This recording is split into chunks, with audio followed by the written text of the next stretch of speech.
So as I said, I'm Lynn McCann, and I established Reach Out ASC in 2014, and starting on my own, currently have a team of 9 of us who work together, and we are specialists in autism, ADHD, and something called PDA, which is pathological demand avoidance. But we also have I have personal links in my family of autistic people, and quite a neurodiverse team, which is wonderful. And we also are a disability confident employer with autistic employees, which I will talk about later. So Hilary, over to you. Do you want to introduce yourself?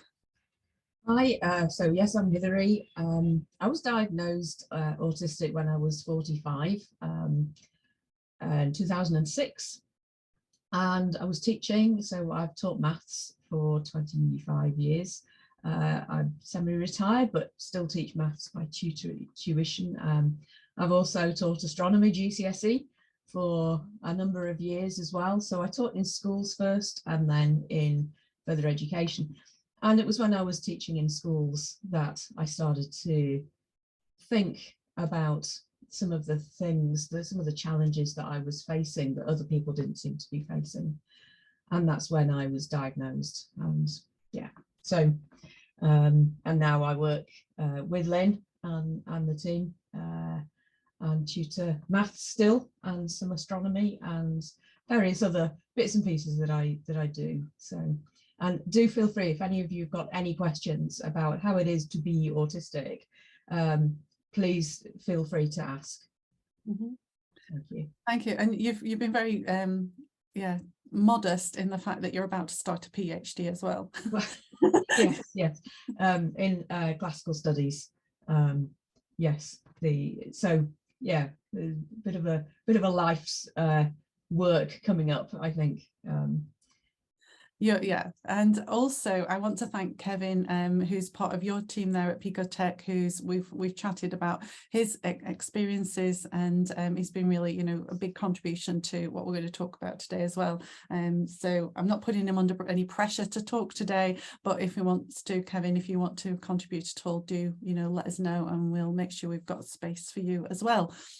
Okay, what I'd love you all to do, please, is in the chat box is just say who you are, but I would love to know the reason why you have come on this training today. And it's okay to be honest and say, well, I was told I had to, but if you've got another reason as well, that's really helpful. If you could pop that in the chat box, that's really helpful to us, rather than going around the room, which is a bit cringing, isn't it, to do that, especially when you all know each other. While you're doing that, I'm just going to bring up the schedule for the day as well. So again, you can have a quick look at that. We have chunked the sessions into smaller parts so that, again, each part is clear and has a clear focus. We've added in a couple of breaks as we go through the morning, because sitting there watching the screen all morning is quite overwhelming, so you can go and have a movement or a snack or something. And hopefully just a warning, in a way, a pre-warning that in part 3, when we're talking about managing a neurodiverse team, we are going to split you up into smaller groups to go to a breakout room and give you some very specific tasks to chat about and come up with your own ideas and feedback that to us afterwards as well. So hopefully we'll be in groups of about 3 or 4 I am going to randomly do that. So if somebody doesn't particularly want to do that, it's fine. You don't have to go to breakout room. You can stay in the main room and come up with your own ideas as well. Okay, thank you. I'm just looking at your answers now. Thank you. And what's coming across for us is that, again, within the Pico family, as some of you have managed, is that, you're really keen to support each other, and that in its best way is the foundation of everything, isn't it? We can overcome all kinds of things if we're willing to learn and to work it out together. And creative problem solving with anything in any company is just the way forward, isn't it? It stops us getting stuck, enables us to get the best out of all the people that we work with. Okay, fantastic. I want to come and work for this company. You sound wonderful. I'll give you a reference. There you go. Yeah. You understand the tech as well. We were just saying to Fee earlier that we were looking at your website, and the tech stuff just went way over my head, but Hilary got very excited, but you get it. Okay.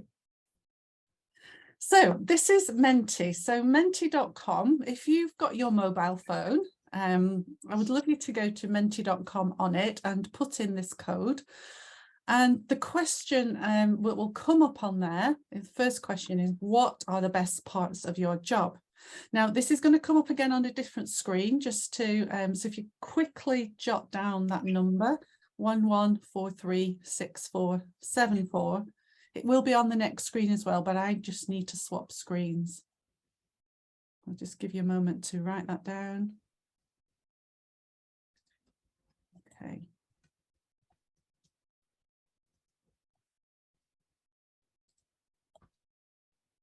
So what should come up is this. And the code again is at the top, 11436474. And as you put your answer in your phone anonymously, your answers should come up on this screen. Ah, there you go. Oh, look at that. Two things the same.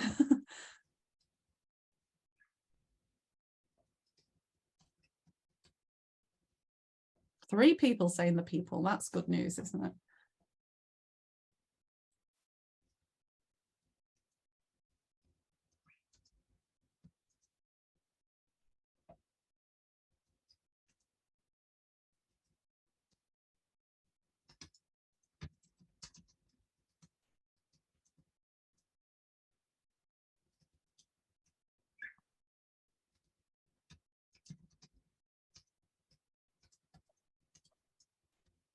Okay, there's some great answers there, and I think it's always good in any kind of workplace when you get a moment just to really think about what is good and why you like your job. There's always problems and difficulties to overcome, there's always stresses, but it's great to celebrate these things as well. So that's really good. So now you know how to use Mentimeter. We'll come back to it later as well. Okay. Just getting on my...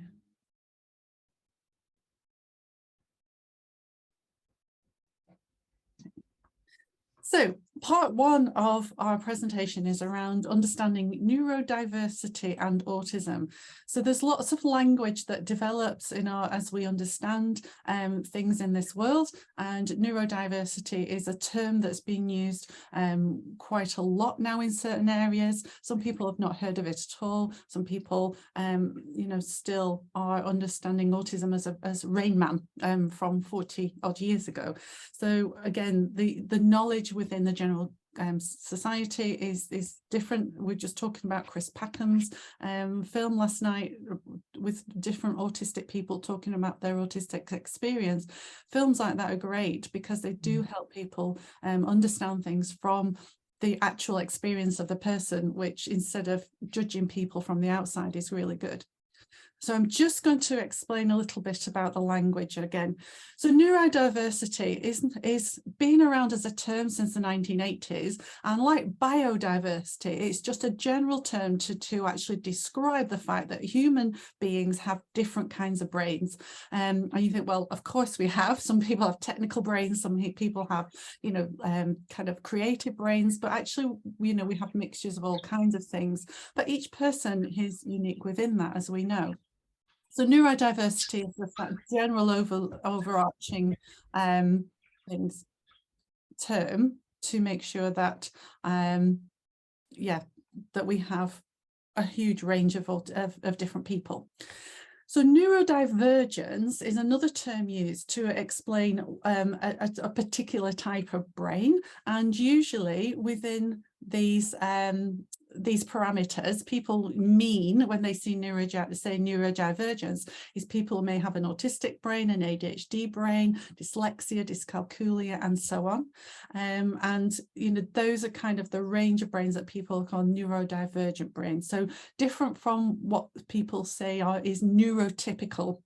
And if you think about kind of the bell curve of people with different types of brains, how they measure this, I don't know, that, you know, the sort of neurotypical are in that middle, and either side of that is brains that have different abilities and challenges.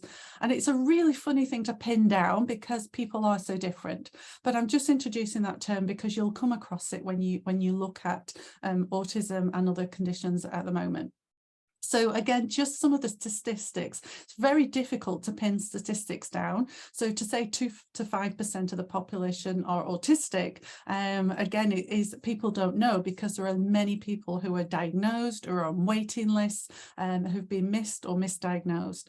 And also people can have a number of conditions at once. The more specific we're getting at understanding these conditions, then we are actually finding that people can have autism and ADHD, for example. And that was only allowed clinically in 2014, for example. Before that, you know, it definitely sort of linear. You had one or the other. So it's quite interesting as well that each of these are a spectrum. And again, it's not a kind of linear spectrum where somebody is less autistic or more autistic. It's about each person being differently autistic, having different skills, different abilities, different challenges.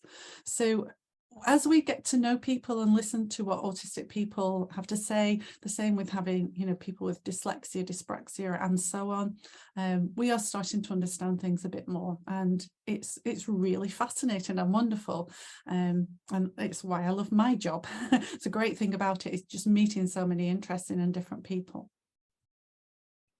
So here's a little quiz for us. Again, we'll use the chat box for answers. Looking at some of the myths and truths around autism specifically at the moment. So what do you think about number one? You can, is it a truth or a myth that autistic people don't have empathy?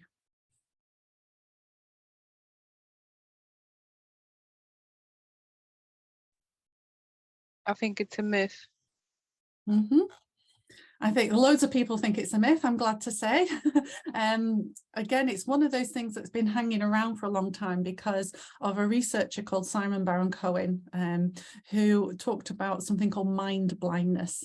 And it was done on a psychological basis of looking this Sally-Ann experiment where with marbles and people going out of the room and all these kind of things, and they came up with this theory that autistic people can't understand another person's point of view, or the fact that somebody else thinks differently to them. Now again, in the whole human population, the ability to guess what somebody else is thinking is based on so many factors. None of us are mind readers, not even Derren Brown, but he's just really good at making good guesses. Empathy is guesswork. It is about trying to understand that somebody does feel something because of something else, and then respond in a way that often is socially, you know, expected, shall we say. So therefore, you know, as a myth, it's not true. Autistic people do have empathy. They may find it difficult sometimes to actually interpret somebody's response or feelings or emotions about things. But some autistic people feel everything about everybody all the time and find that quite overwhelming.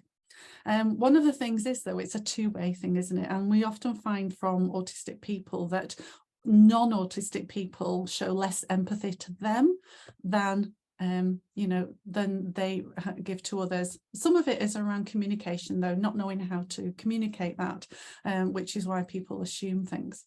Okay, let's go on to number two. What do you think about autism and ADHD are mainly affecting males? Truth or myth?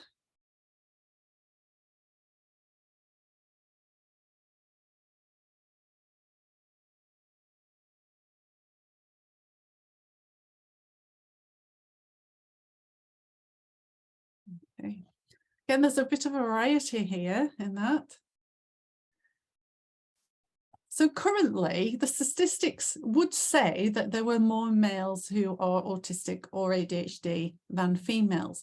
However, in the last, again, probably 6 or 7 years, us as a team, we are all female, and we have done a huge amount of research into autism and ADHD and how it affects girls and women. And there is a huge explosion in girls and women going for diagnosis. Currently, it used to be 1 in 10. So for every 1 female, there were 10 males. Now we're currently working on around 1 to 3. But I honestly and truly think that we'll end up with an equal amount, because the way autism has been studied historically, it has been very male focused, and therefore consequently other researchers look at it as a male thing and take that as an assumption, which has proved to be quite wrong.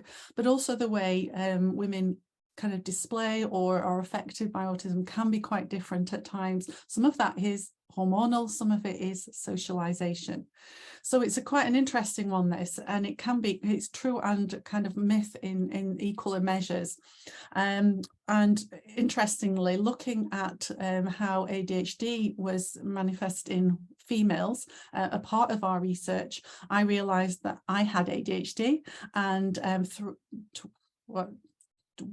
18 months ago now, I actually went through that diagnostic experience as well and was diagnosed ADHD, because realizing that, you know, something we call masking, which is basically putting on an act and watching what everybody else does and copying them, so that you kind of try, and it's a bit more than fitting in, but it's trying to assimilate yourself into what you think everybody else is doing because you don't feel right in it, is a really common experience of autistic and ADHD people who don't have those external behaviors that everybody might be looking for. So I could talk about that just itself for a whole day, but that's enough, I think, to know it is kind of a myth, and we are looking and finding more females than ever before at the moment. Okay, what about number 3 then? Autistic people are antisocial.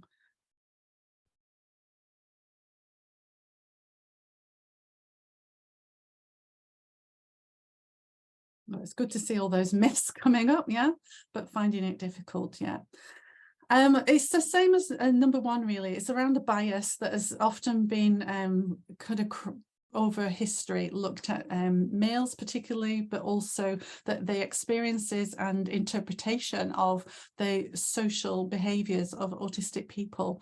I think a lot of autistic people say that social interactions are overwhelming and confusing and can be quite draining, and also when other people don't understand them and their attempts to be friends or to be included and to join in, or even the no thanks, it's a bit much for me right now, is interpreted as being antisocial rather than you know, a genuine understanding of the overwhelm that they might be feeling at the time. So again, calling somebody antisocial is quite you know, a judgment on somebody else without really understanding and interpreting where they are.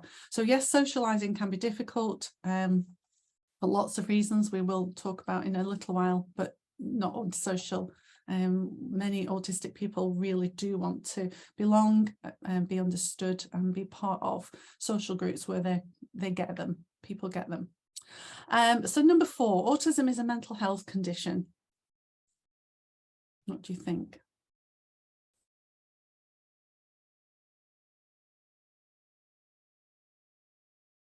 Okay, see most people saying myth, which is great. It's great to say you don't know either.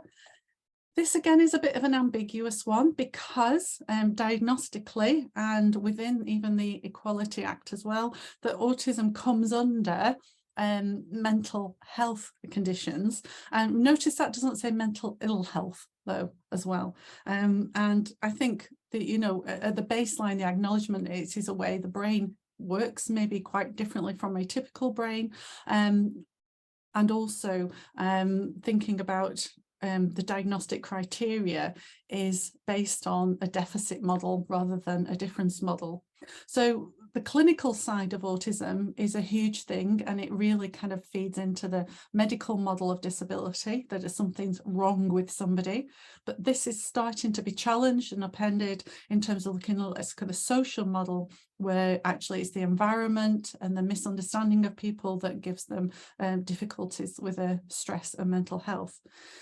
So often people have mental health conditions because of undiagnosed autism. So there is a connection sometimes between autism, mental health, anxiety. But again, itself, autism is just a different way the brain works, and we've got to keep that as our basis, no matter what other complications might come along. Number 5, self-diagnosis is just an excuse for poor work. What do you think?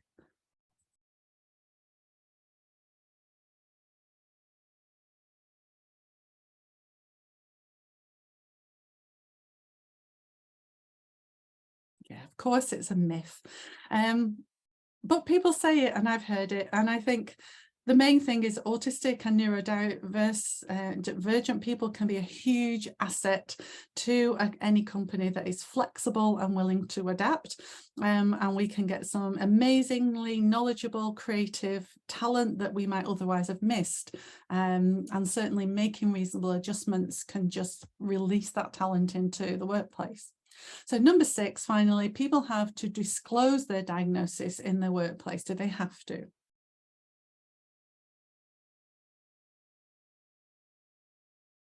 Yes, it is a myth.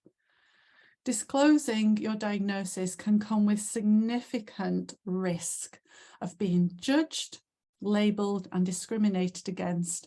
And there's many autistic people that we've supported in the past who said, I don't want to tell them at work because I just feel that then they might be using that as an excuse to get rid of me or say I'm not up to the job. And it isn't fair, Fiona, you're right, it isn't fair. But sadly, in other places, that's a reality for lots of people. So the law does protect people actually in that way. So it's important to dispel some myths. Like I said, you know, we've come a long way since Rain Man in the 1980s, and a lot of that has been spearheaded by autistic people themselves, including researchers. One researcher that I really respect a lot is Dr. Damien Milton, who's autistic himself, and he talks about what we call the double empathy problem, whereas, you know, autistic people are judged by other people and misinterpreted by other people. They might find it difficult to interact and to understand people who aren't autistic.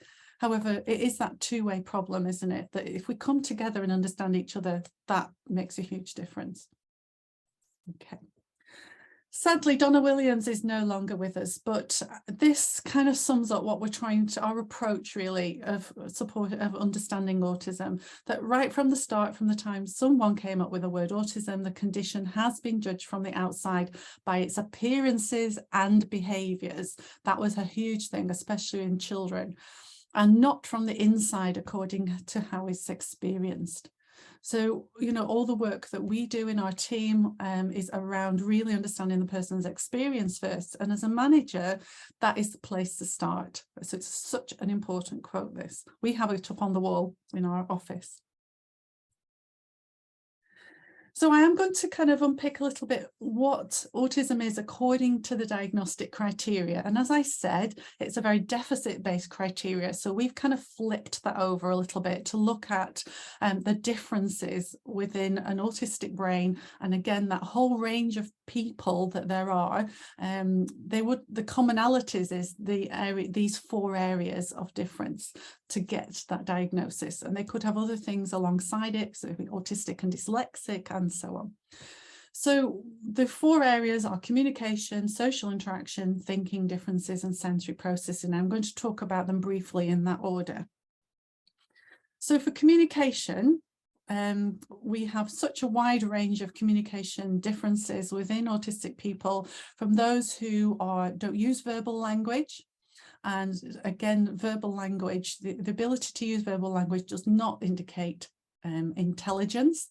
That's a mistake that was made for many, many years, because now there's books like The Reason I Jump by a Japanese boy, and there's actually a video of it on Disney Plus, I think. The Reason I Jump is around, you know, autistic person who doesn't use speech but is able to write and talk about their experiences, and there's quite a few blogs and books around that now.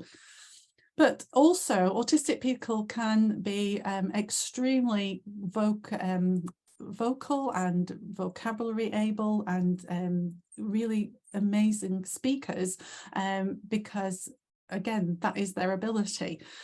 in between that, autistic people can be what we call situationally mute.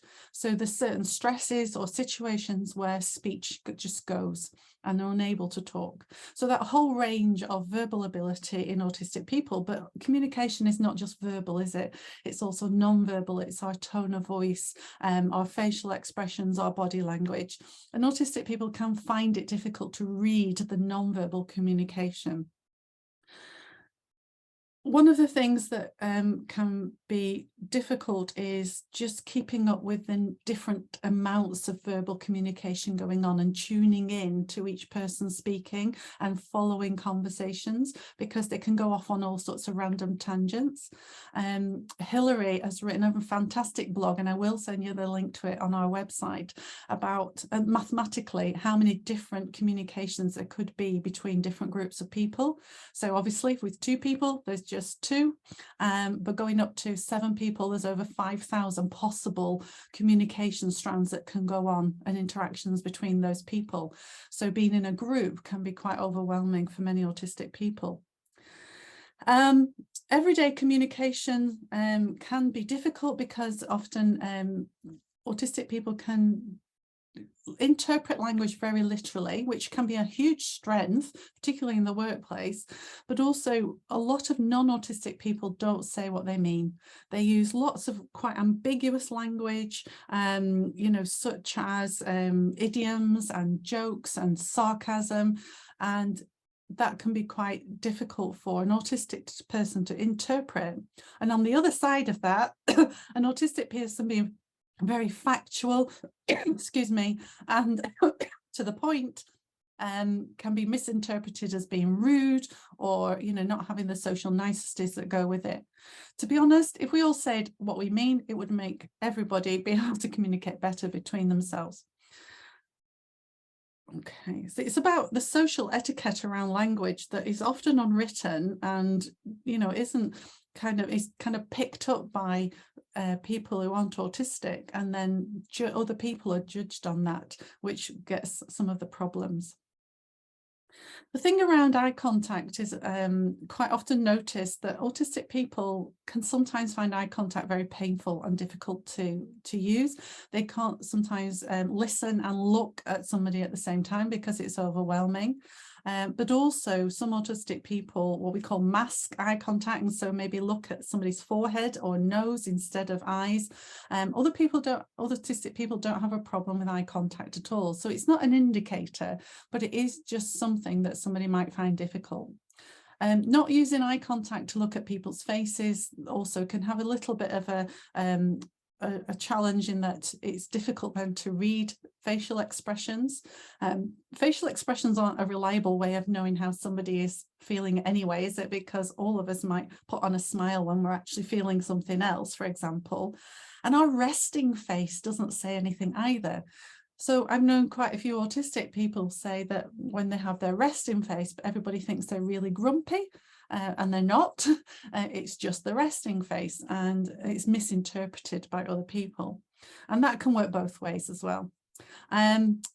But also it can be difficult for autistic people to interpret the intentions of other people. You know, somebody coming towards your desk, it might be difficult to interpret whether they're going to just pass by you, or whether they're going to speak to you, whether they're, you know, going to tell you off, or whether they're going to ask you for something, and that can cause quite a bit of anxiety. Tone of voice, again, is a difficult thing to interpret, and all this impacts on the social interactions. Many autistic people say that generally people can be confusing because they're unpredictable. They use this ambiguous language, and as you say, jokes and idioms, innuendo, even sarcasm, particularly that kind of what people call banter in chit chat, can just, like, it doesn't go anywhere, it doesn't mean anything, there's no purpose to it, it's just what people do. Many autistic people find that, well, there's just no point to that. And again, you can have much better conversations with autistic people if you do get to the point, and it can be good for everybody. Honestly, autistic people often have a really good sense of humor, and use some of those things to kind of twist it around. There's a lovely guy called Joe White, I think it is. I'll have to look him up, who has a great thing. And also there's on Netflix, there's an autistic comedian who has a thing called Nanette, if you look it up. She talks about her experiences of growing up autistic. So, you know, again, we just limit people when we think, oh, they don't have a sense of humor or whatever. We just need to link in with how they do things. One of the things we find about autistic people, they can often see through the duplicity of other people. So again, you know, pretending you're coming for one thing and really needing another is best just to say what you mean and what you like. But also there might be some social vulnerability, and that people who are maybe more adept at lying or manipulating could possibly easily manipulate an autistic person who is very, you know, again, trusting them and not being aware of some of the clues that might be saying that this person's taken advantage of me. So there's a whole range there, isn't there? There's positive strengths and there's also vulnerabilities. And if we understand each individual person's profile and the way they work best, then that is the best way to get on with them. Going on to thinking differences, again, loads of strengths about being logical, being thorough, being committed to an idea, and being very creative problem solvers, especially in their area of expertise. I mean, who wouldn't want that kind of person in their company? Often very factual and usually correct in that, but if there is any differences, it might be sometimes difficult to see a different opinion or a different point of view, because for them they're really clear in what they think. So again, sometimes we work with that. And often you'd find that they're quite right in what they're thinking. And some of the difficulties may seem incongruent with their abilities, and we call this a spiky profile. So for example, they may be Hilary will tell you some of her differences in this way, but really good with IT, for example, but really struggle with how to put things together in an email. And it could be the other way, that, you know, very good creatively writing, but then find IT very difficult, for example. And again, those organizational challenges that can come with that, being open-ended or non-specific can cause a lot of anxiety. There's a strong need for routine, for predictability. Often unpredictability and sudden changes without being explained properly can cause an awful lot of anxiety. And that is because, again, in an autistic brain, the change of thought of, I was going this way and now you're asking me to go a different way without giving me all the information, can be quite enormous processing challenge for them. And finally, sensory processing. This is a huge area. It was only included in the diagnostic criteria in 2014, and even now it's not properly assessed when people go for an assessment for autism, but it's actually a big part of an autistic person's daily experience. What we mean by sensory processing is our brain is the center of interpreting and monitoring all the sensory information that comes into from around us, the world around us. What we see, what we hear, what we smell, what we taste, and what we touch. Also, it can pick up on things like an atmosphere or a weather, a temperature, all those kind of things. And therefore, you know, what can happen in an autistic brain is that there's too much of that sensory information going in, that the brain finds it hard to link all those bits together. And often an overwhelm of sensory information is quite common. But also, and little probably not as well understood, is an under sensitivity to some senses as well. So again, it may be that people don't react to the same to touch, and maybe need more pressure when to kind of process any kind of touch, and so on. So again, it's that difference in every person, that their sensory profile, as we call it, is different. It could be really heightened and sensitive in some areas, and really undersensitive in other areas. And it can be different on different days. It can be different due to all kinds of factors such as stress or of hormones. And, you know, I will talk about the female side of this as well, is that, you know, periods and menopause can have a huge effect on sensory processing ability at different times as well. So what we call it is, we all have a window of tolerance where we can tolerate so much sensory input. And that could be that we can filter out some of those things. So a lot of people can filter out background noise, for example, and just concentrate on a piece of work. Other people just can't. That background noise is like a huge cacophony of sound in their brain. So the tolerance for everybody is different, but that window of tolerance changes depending on what's going on in the day. So some days can be really low tolerance and some days bigger tolerance and more able to. And in the workplace, what does that mean? It means that, you know, people's voices, the sounds of the humming of machinery can be really sensitive to some people. The lots of verbal noise when they're trying to work, background noise that other people don't hear, like what's going on in the road outside. I had a student once who could tell me the make and model of the airplanes in the sky, which were really high up. We're not near an airport. And his sense of hearing was so sensitive, he could do that. But being in the classroom was like torture for him because he could hear everything. The good news is he went on to college to do aeronautical engineering, you know, perfect for him.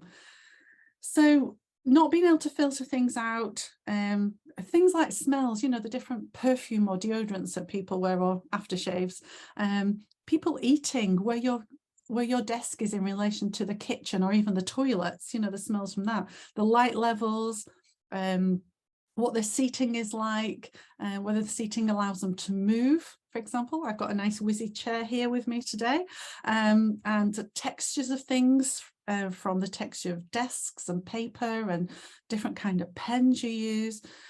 Lots of things. Some people really need movement breaks because their brain is trying to regulate that sensory information all the time. It's actually a big function of our brain for all of us.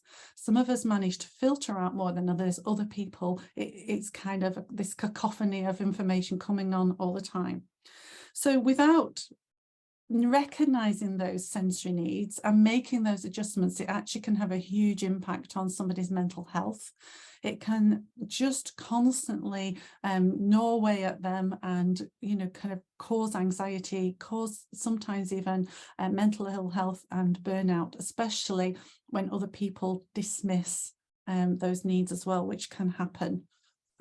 So that's kind of a summary of autism. The sensory processing positives as well and skills is that, again, as I said earlier, that boy who could tell me you know, the names and makes of engines and channel that into a job in aeronautical engineering is where we can really enhance and support that person in what they're able to do. So, you know, again, I've tried to flip over what is framed as negatives and deficits in the autism criteria. They'll use words like obsessions, but one of the things that is a big plus for many autistic people is special interests, or one researcher calls them enthusiasms, and being really in-depth knowledge and excitement and joy in a topic like electronics, for example, which can be really enhanced in the workplace. And that ability to really know that subject inside out and be so creative and knowledgeable about it is something that we should be encouraging all autistic people to, you know, to develop into a career. Again, just a quick thing about language, and I'll move on from this quite quickly. Try and avoid the word disorders and autism spectrum condition. They are the clinical words that are still used, but generally we find that in the autistic population, they use the word autistic person or a person with autism. We as a team have adopted autistic person as a phrase, so that's something you'll hear me talking about, but we always ask the people individually what they prefer and would go with their preferred language, and again, that's just an update. So I hope that's kind of a summary and an overview of what we know about autism, about what the diagnostic criteria will involve and look at, and how each person can be affected very differently, and about knowing the individual, what their strengths and what their challenges are the biggest way forward in supporting somebody.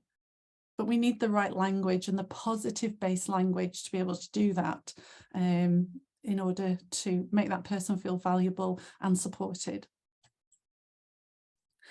There's another theory that is again gaining popularity because it did come again from autistic researchers, and it's called the monotropic processing theory.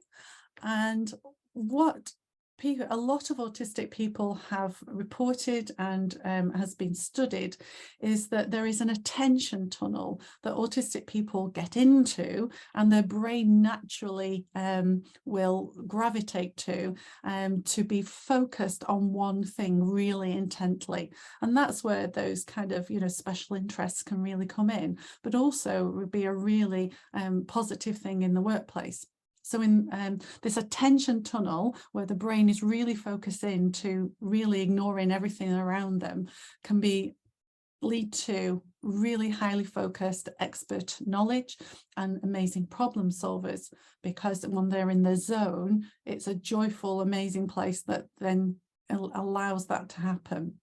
However, if that attention tunnel is broken by somebody interrupting, or by, you know, things like being overwhelming sensory wise in the background noise, it can lead to a real difficulty switching attention, or inertia in terms of getting something started, because they can't get into that attention tunnel. The other thing around switching attention is, well, if you take their attention away from something that they've been engrossed in, then it can be quite difficult to get back into it. And also that switching attention can impact on when they're in a group of people trying to take you know, notice of what all the different parts of the interactions are happening.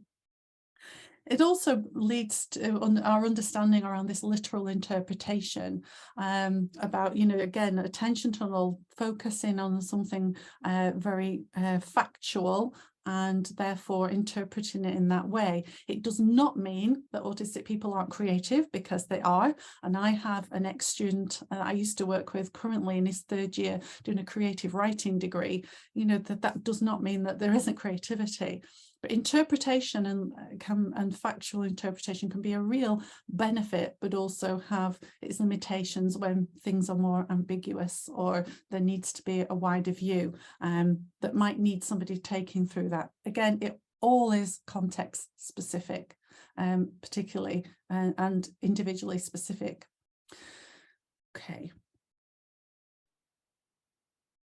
Some people may not be as monotropic at all, and again have more flexibility. One of the diagnostic criteria says inflexibility of thought, and again that's a really negative term, isn't it? So if we switch it over to having a really good strong attention tunnel, that gives us the positive way forward as well. And here's just a quote, I'll let you read that, but I will speak it out as well, that interrupting workflow causes anxiety, as then I can't think and switch to what they are saying. People walk in and start talking while I'm in the middle of something. I then can't focus on either thing and get brain fog. And then very difficult also to get back into the zone to carry on working. So interrupting somebody who's autistic in the middle of a piece of work could be really a way of, again, working against them, causing them to not be able to do their job well as well. Yes, it can affect us all, can't it? And I think, you know, the humanness of you know, I think it's really quite insulting, I think, for many autistic people to say we're all a little bit autistic. People tend not to like that phrase, and I can understand why, because it kind of minimizes sometimes the real challenges that they have. But we can say, you know, there are human things that a lot of people experience to different degrees, that we can actually empathize with each other of them. And if we understand that for an autistic person, it might be, you know, a little bit more intense, or a little bit more difficult, or a lot more difficult, but we can use our knowledge of the similar experiences we've been in to come alongside them and find a way through that. Okay, so I'm going to hand over to Hilary now, and she's going to talk to you about her own experiences as an autistic person. And as I said earlier, having spoken to Kevin last week, we were really quite struck by how many similar experiences both of them have had. So it's really quite good to listen to this, and I'm going to I will mute myself, but I'm also going to just pin Hilary to this recording so that she's there. Okay, so thank you, Hilary, over to you. Thank you, Lynn. Right, let me just see if this works. Can I? Right. So yes, thank you for coming, everybody. Difficulties I've encountered. So I've worked in a number of different schools over my career and also in further education. And I have to say that many of the experiences have been positive and good. I worked in schools, and it was really at the end of my time teaching that I was diagnosed. And so some of my experiences have been pre-diagnosis and some afterwards. But these are some of the things that I found difficult: being asked questions on the spot, no time to process at all. I'm just a slow processor. I can't think quickly, especially, I just suffer from brain freeze. And the difficulty is that because I have degrees and because I read a lot and I love studying and I'm the typical geek, if you like, people have a certain combination of personality types or people types that they just think, oh, that person can do this, therefore they can do that. And this is the spiky profile that Lynn was talking about earlier. So just because I can, do maths and I've studied astrophysics and I just love studying, doesn't mean that if somebody asks me a question, I can then process that answer quickly. And especially if it's to do with something I haven't been prepared for.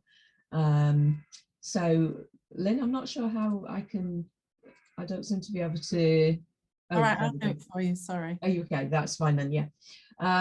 So raising an issue, so for example, in one of my places of work, I had a concern about lone working, being vulnerable of an evening. Nobody else was in the building but me. I didn't have a key to get in. So there are lots of issues relating to this. And so I raised this with my manager quite calmly, quite directly, and I asked whether that issue could be considered, and nothing was done. So every time I raised this, the manager would get more and more irritated. And eventually I said, look, this is quite a serious issue, really. And at one stage he just walked away and got angry and just wouldn't even talk about it, which wasn't helpful. I think the problem was that he didn't know how to fix it. So rather than saying to me, okay, I appreciate you have a problem here, but there's, he would just say, well, there's nothing that can be done, which wasn't really a satisfactory answer, because this was actually a health and safety issue as well.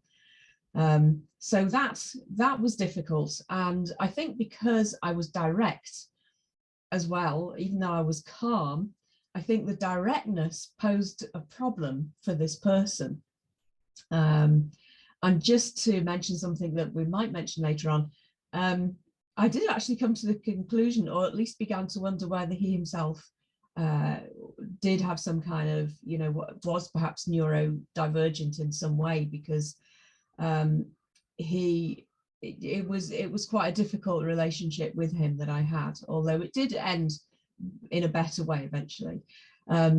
So another example of this was, asking for a task, for help with a task. I had colleagues, they were having lunch. The phone went, one of my colleagues answered and went back to his lunch. And I thought, well, they're okay then being interrupted. And these are people I've known a long time. And so I said, oh, would anybody able to help with this? And I said, it will take you 10 seconds. And then I was told I was being rude and that they were having their lunch. So I struggled with, what are the rules here? Because there seem to be different rules for other people than there are for me. And I eventually came to the conclusion that this was because they just found me difficult. And so something would trigger them, and me just asking for help triggered the, oh, she's being difficult again. And you know, I desperately tried not to be difficult. And this was a specific group of people that also had other, it was quite a clique of people who had some things in common that I didn't have that in common. And I think that came into play as well there. So again, we've covered this, assumptions made because I have degrees and therefore I'm perceived to be clever. Some of my closest friends may disagree with this version of clever quite a lot, and they would say, no, common sense. But, you know, clever, what really does clever mean? Because I actually don't really even like that word anymore, because it can give a false perception, can't it? You know, that there's emotional intelligence as well, isn't there? And so it isn't just about whether, you know, all different types really. I'm also just about functional in ITC, as you can see with my Lynn. What am I doing here? How can I do this? And now I've remembered that we had a conversation about this last night, didn't we, Lynn? That Lynn was going to do this bit and control the PowerPoint, which is great, because that's one less thing for me to do, because I am not very IT literate. I can do what I can with it, but actually I'm a bit IT phobic in many ways. And so if somebody produces a new piece of IT, I panic, because I'm thinking they're going to explain to me what to do and I can't take verbal instructions, and then they're going to expect that I can do it. And I'm not going to be able to unless I've sat down in my own time with enough time to process this and understand this new piece of IT. So yeah, thanks, Lynn. Good. Yeah, I think there's a, so that goes on to auditory instructions. Have you ever been in that situation where you're lost in the car and but this used to happen before sat navs, I think, although even with sat navs it can get a bit difficult at times. But I've often stopped and asked for directions, and I ended up, now if I ask for directions, if I need to, I will say to somebody, before you tell me, here's a piece of paper, can you draw me a map? And I've learned that about myself. And then they'll say, oh yes, okay. And then they're quite glad about that, because what they normally say is something like, okay, you can go down there and it's the first after the pub on the left, and you'd go down there a bit longer and it's the first right or the second right. And actually for a long time I thought it must be me that doesn't understand instructions, but then I realized I took them absolutely literally, whereas they often, when given directions, just remembered the points that they remembered, but they missed out 3 pubs on the left at the same time, but they forgot that I don't know that they're there. And so when we give auditory instructions, and this is perhaps something to remember as well, remember that the things that you can remember are, maybe you might miss out some things that the person you're telling doesn't know are there. So it's a bit like imaginary, it's a bit like furniture, isn't it? You might say, oh, be careful of the table in the middle of the room, but forget to mention that there's something else on the floor which you've forgotten to pick up, you know. So actually a map or writing things down for somebody and giving email instructions or instructions in a Word document along with auditory instructions is such a relief. So if somebody says, oh, I'll tell you how to do this, I'll say, okay, stop. Could you write it down? First of all, it's a record, isn't it? And I can refer back to it. Some people are brilliant with auditory instructions. And again, here's the spiky profile. I could learn quite a lot of I can learn things by if I see something on a page, I can remember things. I can remember phone numbers, but that's because they've been written down. People have often assumed I can process questions and responses quickly, for example, in appraisals. And very often in appraisals, I would just go blank and I would say, I'm really sorry, I can't think this quickly. And by that time, I had the confidence to say that. But often in the end, my manager would actually say to me in the end, this was the same manager who walked away in anger. Eventually, we did find some common ground, and he would say to me, okay, how would you like this appraisal? I'd like to do this in about a week's time. Would you like me to send you the questions first? And I would say, oh, yes, please. So it's really helpful to do that. If you're going to call a meeting, I appreciate sometimes you can't give advance notice, but if you have to call a meeting very suddenly, perhaps just giving people time to process. And even if you say, okay, we're going to have a 10-minute break here while you think about this, even 10 minutes is better than no minutes. So give what time that is possible to think about things. But the more time you can give an autistic person to think, the better, because then you will get more out of us, really. Yeah. Understanding social rules. This being direct, I've often discovered that people, in saying things to me, eventually get frustrated and saying, did you not understand that when I said such and such, I was getting at this? And I would say, no, because why would I think that if you haven't just said it directly? And so I've had huge problems in understanding why people are not direct. That doesn't mean that sometimes it hurts when people are direct, or when people say things to me that I'm not going to react inwardly and think, ouch, or oh, or feel emotions. But it is still better, because if people are not direct with me, then I won't know what they're getting at, and they will get frustrated. And so the other side of that is that when I'm direct, people find it confrontational. But when an autistic person is asking you a question or questioning your management or what you're doing, it doesn't mean, it's not a personal attack. And that's very hard sometimes, isn't it? Because as managers, it can be make you feel a bit defensive. And then the autistic person feels like, oh no, I've said the wrong thing. And it's just trying not to feel that defensiveness when you're being questioned, because what the autistic person wants from you is honesty.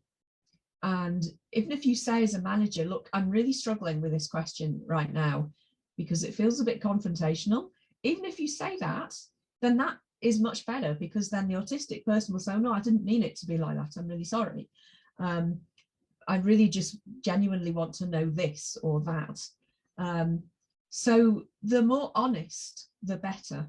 And you know, you might feel, because we as autistic people need to know how you feel as well.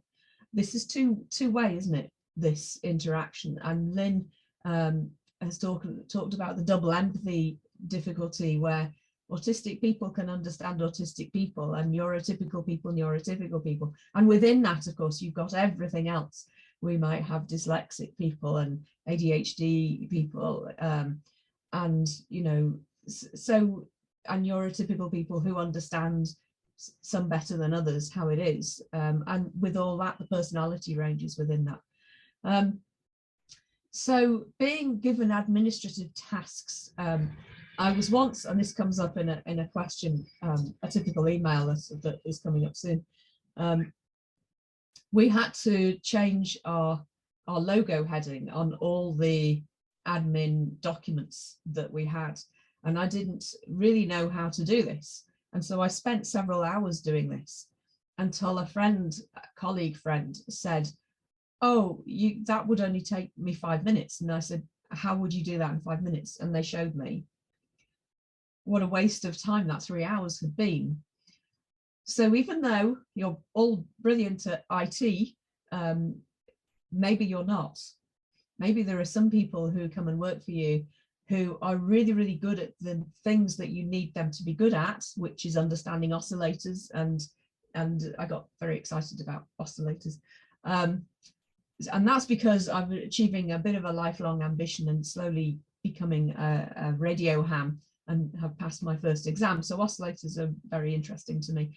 But they might not know or be really, really well versed in other aspects of IT that you might assume that they are.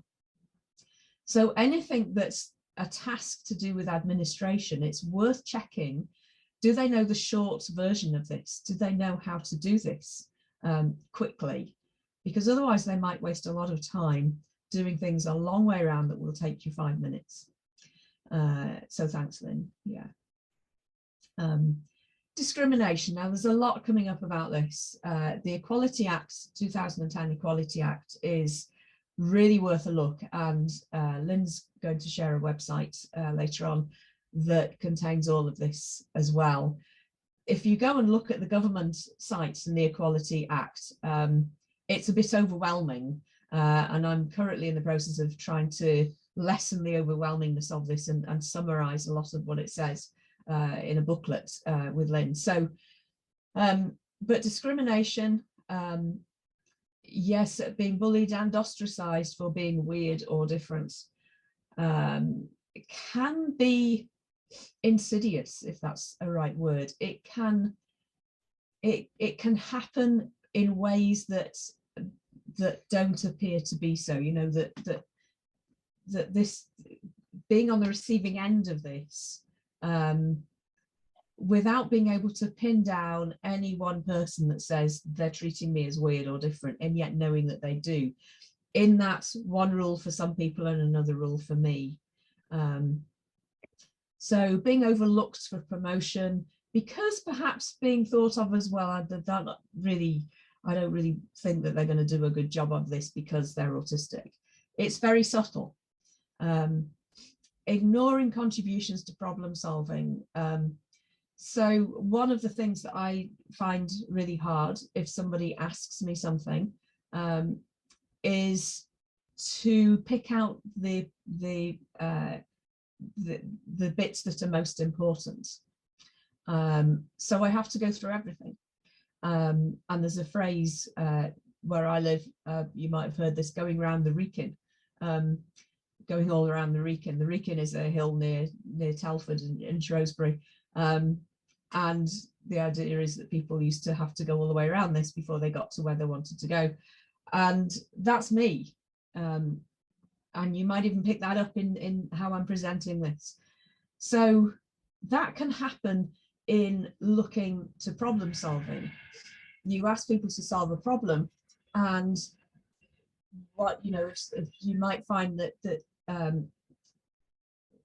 some people might say, well, yes, I can do this, but they're going all the way back to when they started looking at the problem rather than simply giving you the problem they're solving, because it's really hard not to do that. So to start a story at the beginning is necessary for me to being able to get to the end. I can't just go from A to Z. I have to go A, B, C, etc. And that can be really hard to listen to. So I appreciate that as well. That's hard for neurotypical people to listen to and be patient to hear. Making jokes at somebody else's expense. This is difficult because humor is important, but people will generally laugh if you make a joke at their expense, but they might feel very differently from how they're presenting. So it's just best not to do it, really, because there's a limit. I used to see this at school as a school teacher. I would see kids, children taking the mickey, you know, making fun of their friends. And I could see their friends were laughing, but weren't really laughing inside. And then their friends would take a step too far, and then there'd be an explosion. Now, that's the rawness, isn't it, of secondary school children and students. But that doesn't disappear as we get older, we just internalize it more. So it's just being aware of that. Being disciplined for autism characteristics and ways of working. Yes, that's a huge area, really, and one perhaps we can talk about as time, as we progress through this. Yeah, so here are some real examples of emails that I have received and conversations I have actually had. Another thing that I have is what some of my friends call a freaky memory. I can remember word for word conversations that I've had with people 30 years ago. Although it is true, I sometimes can't remember conversations I had last week, but I do have a long-term memory that is very accurate.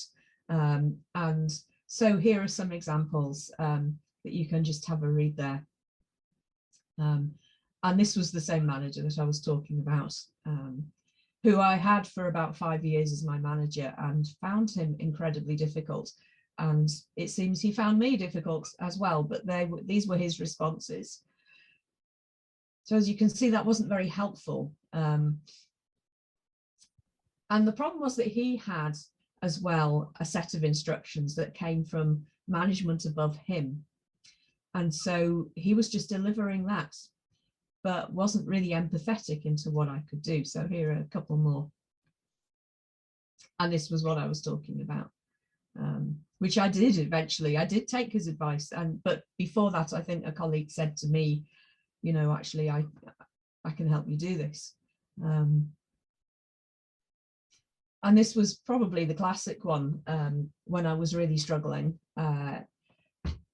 towards the point that I took my teacher's pension. And it was just, oh, look down there, there's a helpful section down there, have a read of that.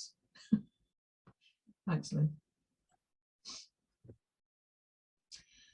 Now, one of the things I found was that I would often get all staff emails and they'd be marked urgent. And that would make me stop everything and look at the email and think, what do I need to do? What does it mean? What does urgent mean? Does it mean drop everything, do this now? Does it mean by the end of today, by the end of the week, by the end of the month, or by the end of the term, or whatever, or the end of whatever? So if you say urgent to an autistic person, they'll drop everything. It's an interesting thing that one of the things I used to do and have done in my life is also teach people to drive. And one of the things I was aware of was giving literal instructions. And when people learn to drive, their nerves, you might, if there are some people who drive here, you may remember back to some of your driving lessons. If the instructor says, I'd like you to turn left at the end of the road, in the early days, what that means is the learner driver is going to just suddenly turn left, unless you say, if at the end of the road, could you turn left, please? The learner will go on the first instruction because of nerves.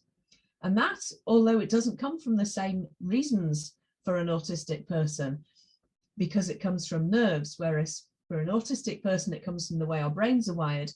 They would take the instructions literally. So straight across the roundabout was not an instruction, the driving instructors are taught, never say that, because that's what exactly will happen. Or turn right at the roundabout, don't say that either, because that's what learner drivers will do without going round it first. So it was quite a useful experience to me as a driving instructor to see how nerves could make people react in some ways, taking things literally. And so it's remembering in your instructions, give really step-by-step instructions, and make sure that they know exactly what you want them to do first and what's the priority.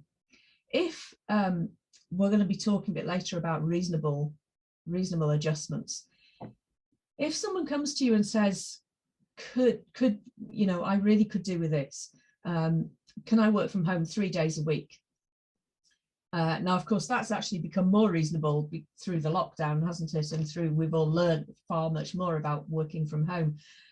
But it might not be reasonable or possible at the time for whatever reason. If it isn't, then perhaps find a meeting point where you can meet halfway on this, where instead of saying, oh, I'm sorry, that's just not possible, say, well, let's look at this. Could you perhaps manage 2 instead of 3? Or next week, I do really need you in the office, but perhaps the following week we can do something different. So again, we've talked about assumptions with IT knowledge. So reasonable requests have to be reasonable, but there can be a meeting point, can't they, halfway through what is being asked for. What is even better is if at the interview stage and the recruitment stage, you can actually perhaps ask, what kind of adjustments do you think you might need? Now, often the person doesn't know until they get into that job. So it really is sometimes a progress that can happen. Sorry, I'm just reading some of the chats. He sounds awful, yes. But we did eventually reach some better, working relationship. It's Hilary, sorry, it's just we're coming up to the break time. Okay. So that's such brilliant information. We did say we'd do this, didn't they? That I was all right to interrupt. We did. No, it's fine. I said to Lynn, if I'm starting to, tell me when I need to stop talking. We have a good relationship, don't we? Good working we do. Relationship. We understand each other. I'm not going to play this video. It's just an additional thing. I will send everybody the link, but it's just a sensory stimulation, which again just gives us an insight. But just to summarize what Hilary was saying, the key factors in supporting autistic people and their experiences around, environment, communication, the assumptions, interpretations, social culture, feedback, workflow state, the hierarchy as well, and often autistic people prefer to talk to people on a level, and hierarchies don't mean as much, and sensory stress. So we're going to finish that there, and we're going to have our 15-minute break. We're going back to Mentimeter, and the next question is looking at some of the challenges you may have of having neurodivergent staff, and challenges can be all on different areas, and do feel again free to be open and honest, because if we don't tackle the things that maybe are unsaid, sometimes they just hang around, don't they, and they don't actually get sorted. So we prefer to be quite honest with that. So I just need to get on with this onto the next slide. There we go.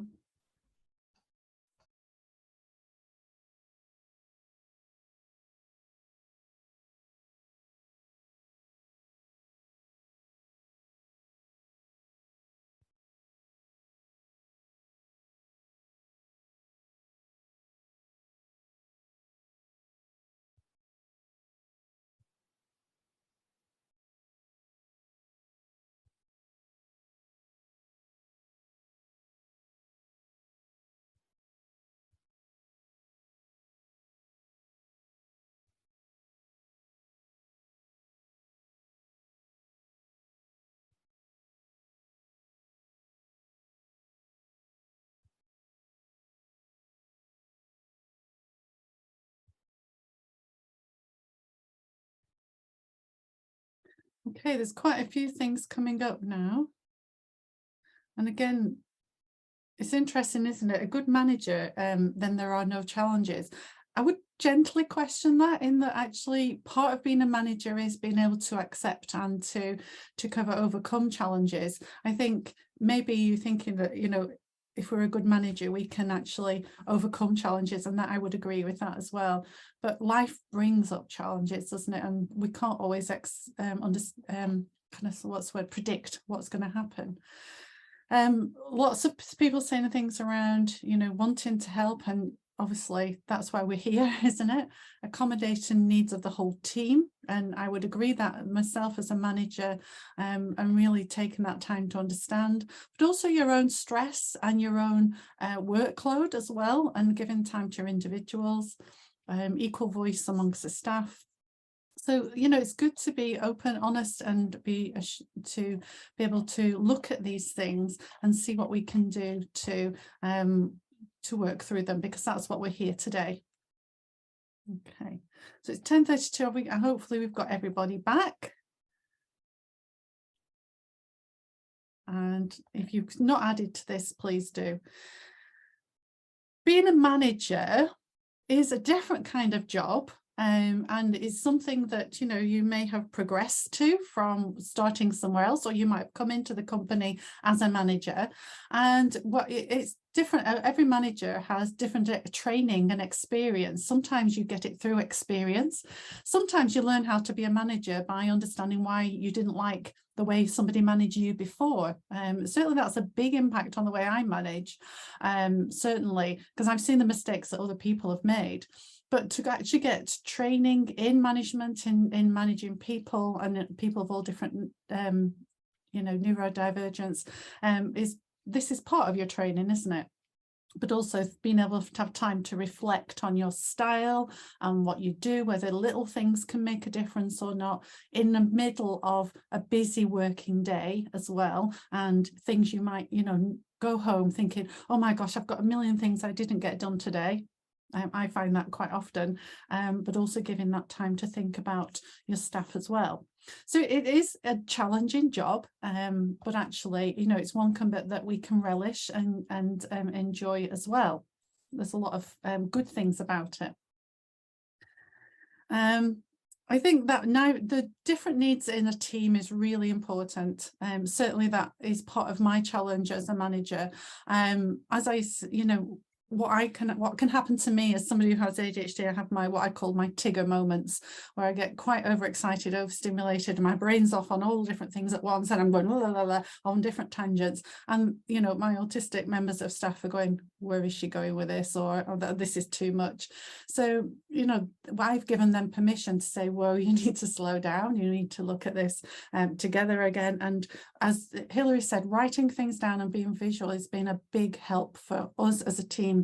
And we often have, we've got a whiteboard in the office, or we can have big pieces of paper. We'll say, okay, let's just sit down and let's just put this all down on paper, the whole thing, so that we can look at it, and it calms, you know, everything down, calms me down and my brain, but also allows us to kind of link in together where we're at. So there's lots of skills and activities like that that are all over the internet of ways you can communicate. There's lots of IT, there's software. So finding out what works for you and your team is a bit of an experiment at times. It's an ongoing process that you're trying things out. And hopefully together you'll come up with solutions that work for you, and being open and honest about that. And no one thing can solve everything, and we're not going to get it right 100% of the time. But that's, you know, that's part of being a manager, isn't it? So let's go back to where we're going to go. I'm just going to do a little bit of an overview first, and then we're going to go off into groups to talk about this in your area as well. So I'm going to introduce these main areas that responsibilities for employers.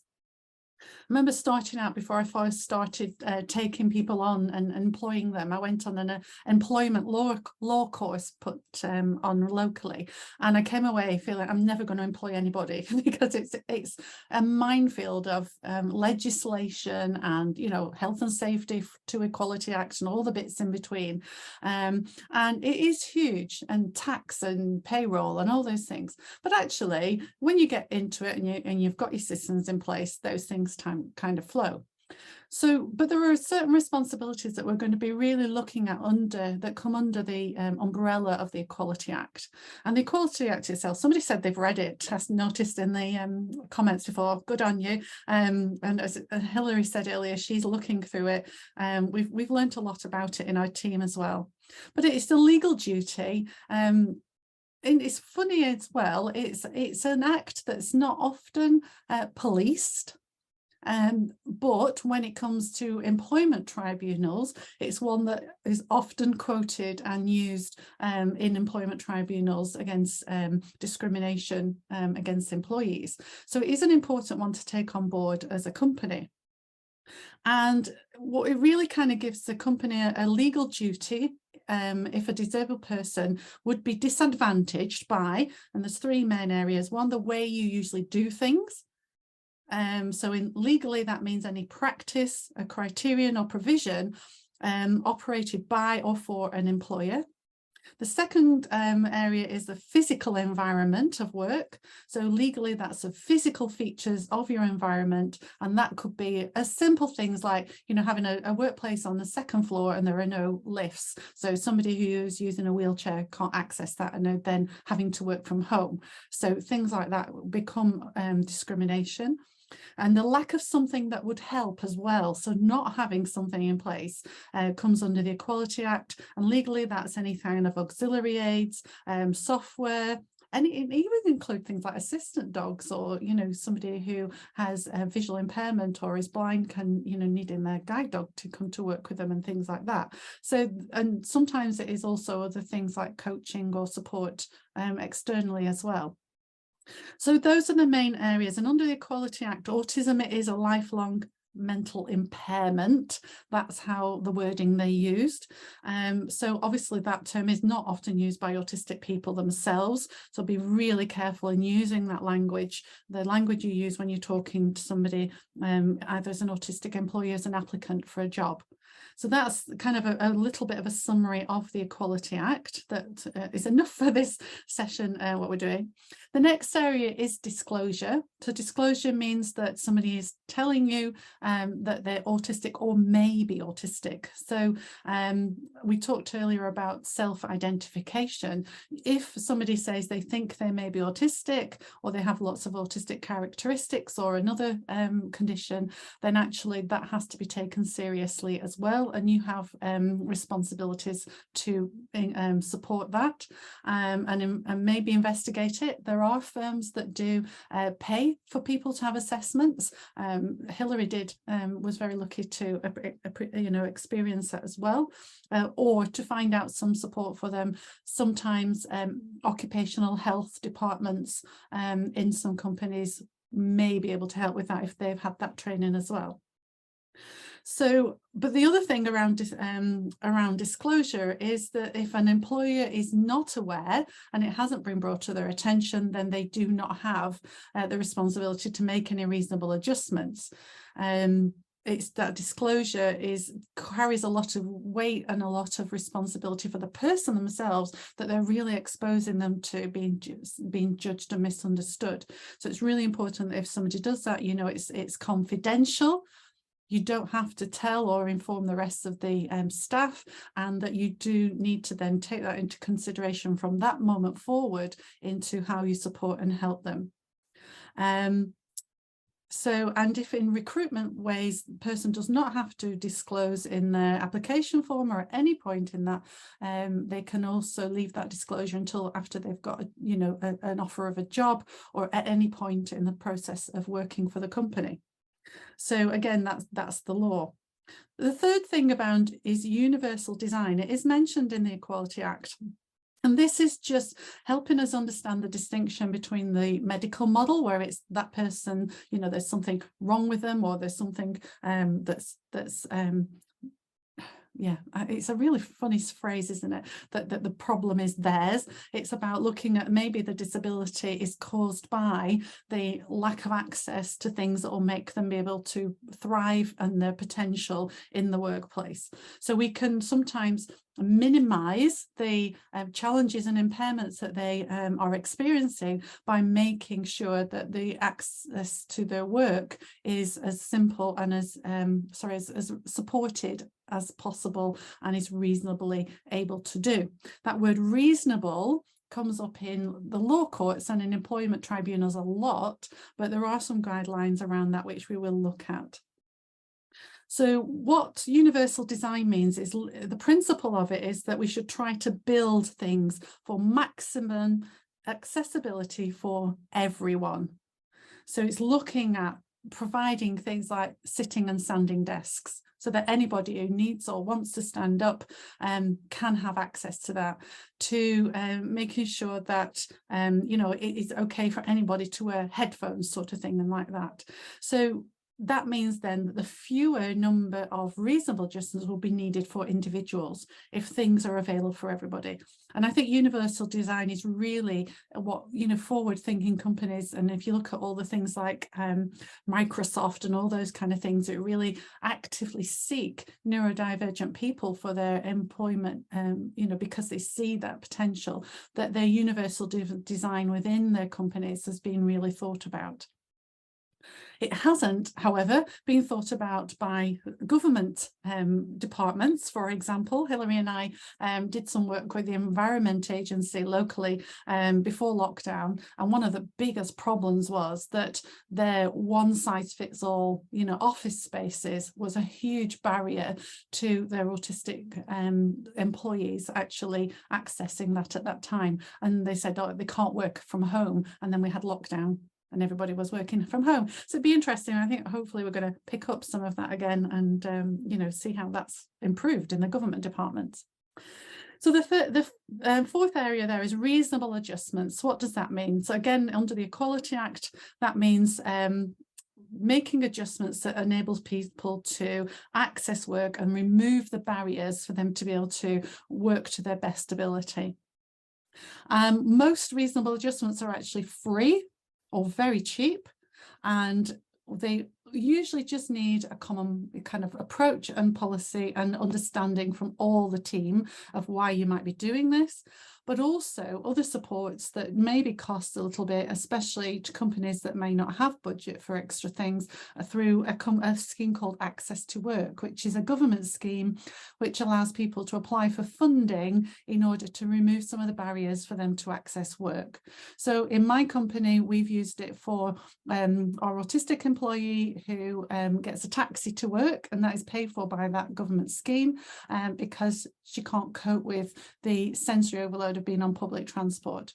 And that enables her to get to work in a state and an ability to be able to come in and get on with the work.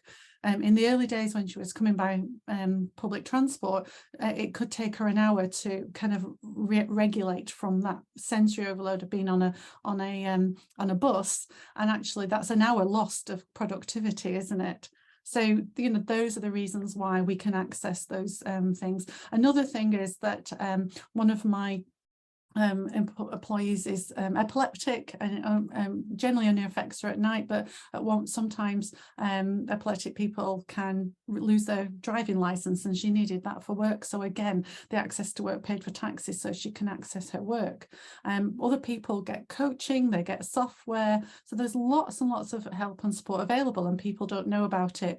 And you don't have to have kind of learning disabilities or difficulty. If you're dyslexic, you could get access to work for something like drag and dictate software, for example.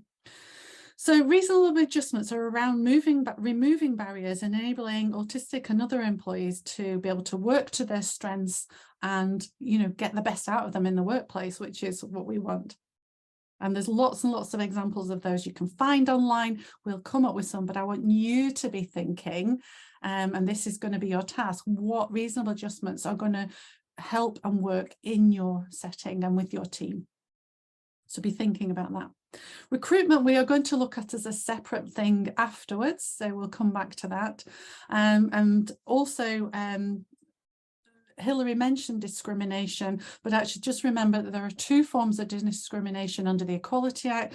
There's direct discrimination, is what most of us might think about, where a disabled person is treated less favourably than a non-disabled person because they are disabled.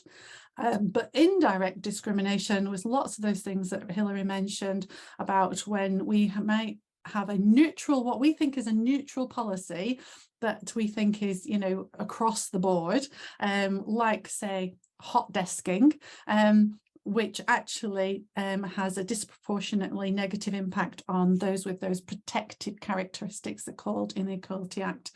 And so, perhaps hot desking causes extra stress for somebody who's autistic because they're coming into work not knowing where they're going to be able to sit, which can cause a lot of anxiety, and therefore that becomes a discrimination, and so on. And also, this can lead into, if people are can be disciplined or, you know, kind of have negative appraisals because they can't cope with some of these policies, then it becomes harassment. And that's all within the law. So it is useful to know about those things and be able to think about that as we consider what reasonable adjustments we are required to make, as well as what we can. So it isn't just about, you know, being nice to people and making it a better place to work. It's actually about making it essential that somebody can do the job that you have recruited them for to the best of their ability. And that's what the law is about. Okay. So what we're going to do now is we're going to go off in some breakout rooms for 20 minutes. And I would like you, if you don't mind, if you've got a pen and paper, to write these 3 headings down. One is looking at your office environment. And that's, you know, are the things in your office environment that could be changed? Now, one example in my office is that we do have a bit of an open plan office, but each person has a very specific place where they work, and there is some flexible space as well. We also have a quiet room where people can go and work if it's overwhelming for them. But also the main thing is that we painted our walls. The painter called it an Everton blue because he was a Liverpool supporter, but it's kind of a mid-blue colour, a bit like the guy's t-shirt in the middle there. And that has had a huge impact on the sensory overload and of our autistic employees. But it also is mentioned by lots of people how calm our workplace feels when they walk in. So, you know, office environment, those things that in the actual makeup of the building and the setting it out, but also any kind of other allowances you can think of. Secondly, the second list is around communication.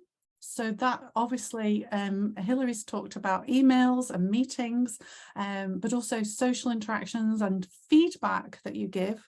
One of the things that I thought was very important that Kevin brought up was around needing to know what's right about something, as well as what might be still need to be worked on or what is wrong, because just saying what's wrong or what has not yet been finished, for example, can be quite overwhelming to process. Well, does that mean everything's right or not? Everything else is right or not? And it's really important sometimes for giving very specific positive as well as a negative feedback. Thirdly, relationships. Thinking about the relationships between your team. You've already talked about one of the difficulties can be balancing, you know, the needs of all the team members. So how do you do that? How do you create a culture? How do you model positive feedback as a manager that then you can ask your staff to model as well? We have a no blame culture, and it's something we're very specific about that we do. And I tell all my staff as they start, you know, we have a no blame culture here. This means that when we have a problem or somebody's made a mistake, we sit down, identify what it is and how we can fix it together. And we don't blame people because we understand that mistakes happen. And that has been really important part of our relationship building in our company. And thinking about that double empathy. How can we understand each other? So those are 3 headings: office environment, communication, and relationships. And we'd love you to go away and have 20 minutes of coming up with all kinds of bullet-pointed ideas of what you think will work at Pico Tech in your team. And we're going to feed back afterwards some main points. So you might want to assign somebody to do the feeding back, perhaps. Okay, so I'm just bringing up breakout rooms, and you've all been assigned in some randomly. If you don't want to go, Hillary, I've just noticed that you're in one because it's just done that. You can stay in this main room, that's no problem. And if anybody wants any help or to ask anything, you can send a message back to the main room and I can come and visit you. I was just going to say, Lynn, if there's anybody that really doesn't want to be in a breakout room. Yeah, they can stay in the main room and write your own list on your own. How do you stay in the main room again? You just don't press the button to say go to breakout rooms. Okay. Which everybody should have right now. And in 20 minutes time, so just after 10 past, we will come back and chat to each other about it. And we'll just make a list of some of the great points you've made, and we'll summarize that and send that out as well. So in the first room one, we've got Chris, Luke, Roger and Georgia. Who would like to tell us about some of the things you've come up with? Doesn't have to be everything. That'll be me. I've been given this this role. Okay, so when we were looking at office environment, the first thing we come up with is the sensory side of things. So especially when it's too loud and people are trying to concentrate, like we did obviously talk about this a little bit earlier. But what we could do at Pico, which I think we're all pretty good at doing anyway, but making use of the little caves and the rooms that we've got when we've got phone calls going on. Another good point Chris brought up is that in a previous employer he used to work for, they had allocated quiet times where they said, right, for the next hour, we're going to try and be as quiet as we can and get loads of work done, which was quite good too. What else have we got? Roger also said about being in a busy office, sometimes it might be distracting if people can walk behind other people while you're trying to work. That can really throw others off. So maybe considering the layout of the office and making sure that those who are in the office are comfortable with that. Yeah, and that was Brilliant. Those are great. Cool, thanks. No, that's really good. And again, the way you're thinking creatively about how that might work within your workspace is really good as well. Fabulous. So you don't tell us everything, because then that leaves nobody something. Okay. Yeah, because as well. So it's a great start. Okay. So yeah, that might be a good guide on to 3 top things if you're struggling how much to say. So in room 2 we had Holly, Martin and Samantha. Okay, so I've been chosen to speak. Are we just doing the office environment or communicate, or all 3? You tell me which ones you want to give. Okay, so from the office environment one, and it has something that has come up before, is people who actually eat food at their working desk, and particularly when it's smelly food, can actually cause problems for people, for autistic people, just total sensory overload. Another point that we did consider is our offices are quite busy and quite themed, so there are some quite interesting wall decorations, and that might actually provide a bit of a sensory overload for somebody. It seems like a good idea, but we probably, when that was put in place, didn't necessarily think about everybody. In terms of communication, it's about allowing people to communicate in the methods that are best to them. So you mentioned about appraisals and having the ability to do it, or heavy conversation planning time beforehand. In some departments, you're actually interacting with well, my department's tech support, so customers. So we have to communicate with customers via phone or chat or online chat, which are very, very instant. But we also have emails and forums, which are much slower communication methods, and so have the ability to not expect everybody to do everything, but target people to do the roles, you know, the use the method that is best suited to them to get the best out of them. I love that idea. That's really good. Yeah. Thank you. So in room 3 was Adam, Andy, Josh and Phil. Yeah, for some reason they've said that they want me to be the spokesperson. I don't know why. It's probably because I talk too much. Maybe not. Who knows? So yeah, I'm just going to come out with some really good positive things, because that's just me, and that's who I am. So from a culture point of view, openness, that's Pico. You know, well, the culture side of it, it's all about openness. So we were talking about not being able to feel that you can tell your employer that you've got autism, or you've got some kind of something else. Well, actually, Pico is quite open about you know, wanting to know that, so we can adapt and make sure that you're treated equal in every way. We've got the mental health first aid team, which has got 6 of the most wonderfulest people in it. And then we've also got the mental health champions, or the men's mental health champions as well. So to allow that openness, to allow that encourage, that people know, because if we know as a company, and if everybody else knows, then we don't have that confrontation, because we understand people, we understand people in the within Pico, and just going on the wall that I think Martin's talking about, and it's the one in the corridor that makes me feel quite at home. But it's Pico constantly asks for input, from the employees. What do you think of this? Do you think this would work? I don't think I'd like a red wall. I don't think Alan and Jane would appreciate me going around with my roller. I could do it today, actually, sneak in there and start painting some walls. But they certainly ask for your input on things that go off within the office, and of course I'm just going to say expectations, flexibility. That's another real positive thing that Pico are all about. It's flexibility.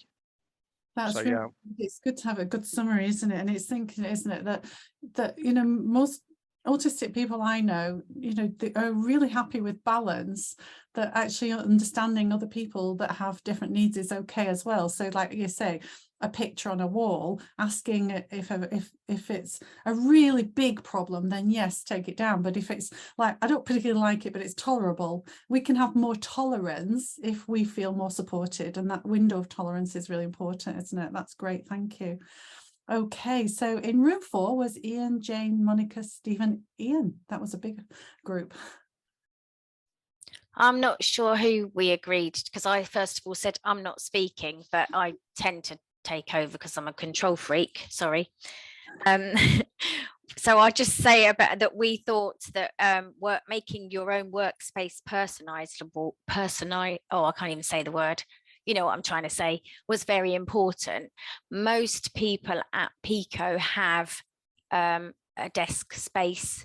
We do have some hot desks. Some of our managers choose to hot desk, but it wouldn't be an issue for us if they suddenly turned around and said, actually, I want a desk where I can be all of the time. And I think for some people, they like to have stuff around them that's familiar to them. Photos, bits and bobs on their desks, as long as they're not too untidy. We also, again, said about the quiet rooms for telephone calls. We do struggle a bit with some of the rooms. They're quite often being used for meetings. So finding somewhere quiet can sometimes be a bit of a challenge. So we've just spent £1.5 million on a refit, and I'm not sure I can get the budget to put in some more quiet rooms at this time, but it's certainly something we can consider. I don't know whether any of my other people in my team have got anything else to add to this. One of the interesting things that I thought was what Ian suggested about meeting spaces, so setting agendas before the meeting to allow people to prepare, and trying to take away the obligation that people need to decide things in the meeting by having kind of a reflection period. I thought it was a nice idea. Yeah, and another thing is a simple thing about meeting rooms as well is actually having a visual timetable on the door, so people know when they're booked in and when they're not, because it can be quite overwhelming, can't it, to know if somebody's going to use. So I said we've got an extra spare office for quiet. We're only a small team, but actually we had to put one up on the door because I was walking in thinking I was going to have a quiet space and there's a meeting going on. So it's really important, isn't it? That reflection time is a really good idea though. Because I think we get better decisions that way, don't we, as well? Okay, I'm kind of thinking of there's ideas here that I can bring on board for my team as well. So in room 5, we had Fiona, Kevin and Mark. Am I speaking then, chaps? Okie dokes.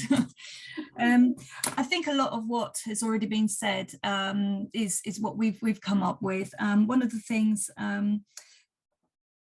one of our party was saying, was being able to choose where they were able to sit as far as possible, but not feeling that you know, they're pulling any special privileges, but it is really helping this particular person to sit at the end of a bank near the window, so away from the sort of main sort of walkways and any noise.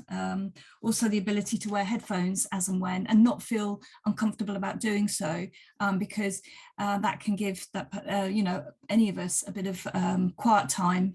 Some people might want to listen to music, some people might just want to have just quiet noise, but then that was quite good. And also the other thing about relationships is not wanting to feel that, being mindful that people don't want to be treated any differently. They don't want special treatment. They don't want a label per se. And that was one of the things that we were talking about. This is why universal design is really good, isn't it? That if you implement these as a universal thing, then it minimizes the things that people have the attention that they need, that makes maybe other people, I mean, people are human, aren't they, and sometimes they do get resentful, but as you said, the universal side of it is really important. Lots of those things we have implemented in our office as well. So again, my autistic employee has a real thing about light levels, so we've had options of taking, you know, kind of light fittings out above their desk, but also they're in front of a window, so they can put the blinds closed or open at their leisure. And she's allowed to wear a cap because that lowers the light over her eyes as well, and those things are just normal in our environment, and you know, they're just there. So yeah, those things can just, they help somebody work better, don't they? So finally, in room 6 we had Gregory, Lizzie, Mike and Lee. Who's chatting on the I think I've been given that privilege. So sorry, we mainly spoke about communication, and the other two we did in about a minute because we didn't realise that time had slipped away. So for communication, we've got a few. So the first one was putting an agenda and the documents onto a meeting invite ahead of time. I think that was mentioned before. And when you're speaking to someone, either in person or on video chat, you need to adapt your speaking style and communication styles to that person or that situation. So an autistic person might prefer to be spoken to directly, but then, you know, someone that has anxiety, maybe they might take that as in the wrong way quite easily. So you need to adapt to the situation, which can be quite difficult to do. And then also, if you're having a team meeting, kind of having different forms of communication available. So anonymous, allowing people to contribute anonymously, or even having a bit of a jam session so that people don't feel like they have to speak over someone else in order to get the point across. So it's kind of giving them the freedom to do that without having to speak up, really. And what else did we have? Oh, and explicit versus implicit communication. So, and setting your expectations out quite obviously. So the way that you phrase questions, etc. So that was all communication. And then office environment. I just kind of want to, we didn't speak about it much, but I just kind of want to mirror what Andy said, which is, I think the most important thing is just making sure that people feel comfortable, kind of, if they have a requirement or if they struggle with something. I think it's really good in this company that a lot of people do actually feel comfortable requesting that help. But if people don't feel comfortable requesting it, it's always good to have a diverse workspace anyway, just in case. Yeah, and then relationships. We said we had about 20 seconds. We just said be understanding and polite. I always think that be safe, be kind are my two main rules, aren't they? So understanding and polite are great. Yeah. And if somebody rubs you up the wrong way, because they will, is just take a moment to reflect on why could that be? You know, are they under stress? And be, again, a culture that allows people to say, you know, I found that really hard to take from the way you said that, and open, but that's part of it, isn't it? And fostering that as a manager, modeling the type of communication you'd like to see between your team. There's two little things that I thought of that nobody's mentioned in it, and that's tidying up after yourself. I know it sounds really big, but actually that's probably one of the things that can cause a lot of stress in a workplace, isn't it? That somebody else's mess is in your way, and that kind of overwhelm is like somebody's, you know, smelly curry that they had for lunch is still on the side in the kitchen, things like that.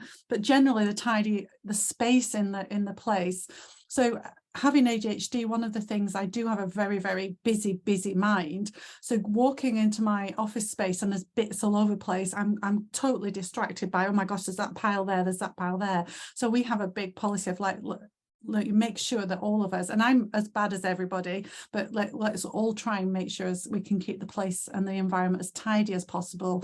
We have places though people can go and find things when they need them. They know they're always in the same place.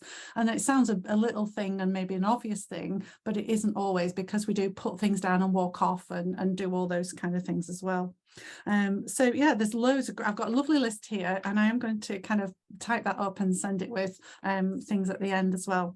It's just occurred to me as well, thinking back to one of my experiences about the fabric of the furniture. I don't know if anybody's mentioned that yet, but I once had to talking about clearing up after yourself. I once had to be in a classroom that I had to rearrange, and the fabric of the chairs, it was all very nice and it was a beautiful classroom, but for me it was a nightmare because the chair fabric that I had to touch, because I had to keep moving it around. So by the time I actually began what I needed to do, I was completely exhausted from the sensory overload of the fabric of the furniture. So that's just something to maybe. It's been a consideration in our office that as well, and we have different types of chairs for that reason, because they've literally feel that I just can't sit on those chairs. So it was a good call for me to be able to get some more chairs. Thank you for eBay for that, actually. But it's fantastic. As well. All the feedback there was really encouraging, wasn't it? And what's good, it's coming from you all, you know, as well, not just us giving you a list. I really didn't want to do that in this training, really, because there are millions of lists out there, and I didn't want that to be us telling you. I wanted you to think about what your ideas were. So, you know, you've thought about that, you know, thinking the culture seems really positive, and, you know, we can always keep working on making that positive. Just some little bits, again, looking at the ASD Information Wales, which has had some good stuff on there around performance reviews. Again, I'm not going to go through and read all these things, but thinking again, are there any struggles that somebody has? But the adjustments, you've already mentioned a lot of these about having prior notice of what the questions are. So again, I've quite often helped autistic people in my family deal with performance reviews, which are a huge stress because they don't know what they're going into and what's going to be right and what's going to be wrong. But actually having a pre-set of questions and of things to discuss, that the agenda becomes that person, they can own it rather than the manager's agenda, can make a huge difference as well. And just about, you know, being in a quiet area to meet, where there isn't going to be interruptions, can be a huge thing as well. So again, there's some bits of advice there that you can work along with, having a conversation with the people in your team, what works, and maybe slight adjustments for each person in the team. That works as well. For my autistic employee, it's really important that she has it written down and that we map out things. So we have set questions that we ask, and we actually do a monthly performance review, because that's something that she finds useful. And we just set that, put it in the diary. It doesn't take long now because we've got a good routine of going through it. And it's just simple, you know, what have you achieved, what's working well? And she's constantly then being able to, in that month between each review, sort of logging the things that she's achieving. And that's been really helpful to get positive feedback. And then it's just like, well, are there any problems or challenges we're coming up against? What can we do to help those? As well as me giving feedback and saying, I'm really, you know, happy with your work. I'm really pleased that you're a part of our team, you know, appreciate what you do. And I think for all my team, you know, we all need to hear that. It's part of my management style, but I find I get it back from them as well. And it's not just that, you know, touchy feely nicey thing. This is important because we're all working really hard. And we, in the challenging situations that we find ourselves in the work that we do, we can be dealing with people who are, you know, really crisis point. A lot of crises we deal with. So it's so important that we acknowledge that and give each other that positive feedback as we do it. The other thing I wanted to show is just quickly before we are going to have another break, but just kind of very quickly to show you, we've adapted all our policies and our staff handbook into easy read, which actually comes from learning disabilities kind of process, but the government documents and the NHS use easy read a lot as well, and it is just a universal way of communicating things more simply. And what it is a key picture or icon that then with easy read language, so sort of plain English really, that goes along with it. This is the whole legal document that we had put together by a HR company. We've translated it into easy read, so it is then short sentences, simple English. We sent it back to the HR company to say, is this still all legal? Absolutely fine. And it's not only, you know, anybody who's dyslexic or autistic or you know, they might be really good at actually reading very legal documents, but it just gives everybody a level playing ground. And we have the original legal version available as well. The other thing that we use in our office a lot is Kanban boards, or a similar version online, which is called Trello. I still like to see things in front of me visually, and I love different coloured coding really to help us kind of focus in. So this helps my ADHD brain a lot because I have got lots of channels open all at the same time. Sometimes to focus in on a colour just really helps me, but it also helps the rest of the team and our autistic employee to know where we're focusing on. So we have a to-do, a doing and a done thing. It's a big thing in Japanese industry, these Kanban boards, and we have different colours for different departments or different areas that enables to do that. It enables me to see my whole team, what they're doing. I have a big board in the office to see, right, where is everybody, what are they doing, and where they're up to, and what have we done and what have we achieved. That done column actually is really good for us because it helps us see, you know, what we have achieved, what we can let go and keep on working on what we're working on in the doing column. So again, they're just things, technology in the line. You might have things that you use. This is a version that, again, I found a picture online, but this is a bit more like what's really in our office, because you know, it works for us. It's visual, people can see it, it's very clear, and we can move things around very quickly. If you like an online version, there are versions available, but this just works for us. And just to show you in industry generally, visual management support systems and communication is a really big thing. Visuals are more permanent. They allow people to go and check for themselves and to go back to it, finding out exactly what it is you mean. So examples of these are like shadowboarding in workshops, so people know exactly where to put each piece of equipment. There's obviously labeling things, footprinting, where people go on the ground, and a similar thing with the the striping there of where's safe to be and where's not. Colour schemes, and any kind of projection control boards. And again, these can be automated and they can be online. There's lots of technology now. Yeah, somebody said you've got Trello type Kanban boards. Fantastic. You're a convert like me. So here's the caveat before we go for our break, is just remember that each autistic person is individual. And there are times when they are flying and really don't need any help or support at all, and other times that they might need that. But as you say, that's a common human thing, isn't it?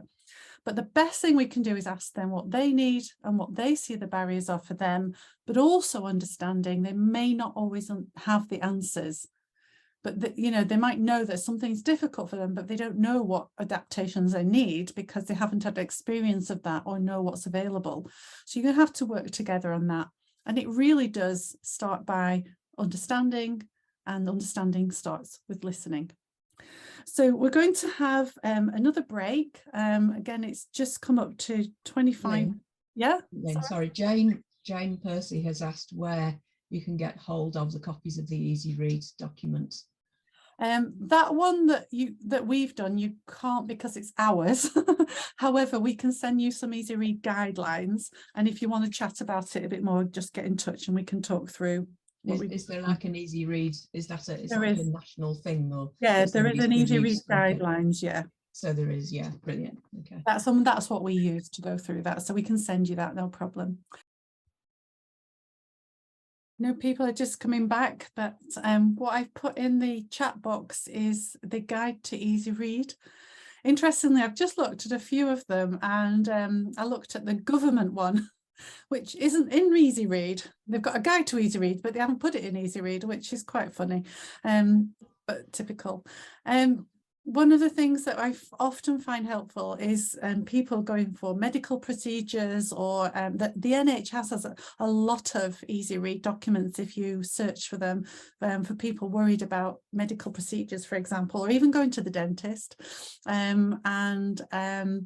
The government are supposed to put most of their documents in easy read, particularly even law as well. But obviously that's a big job. So there's quite a lot out there.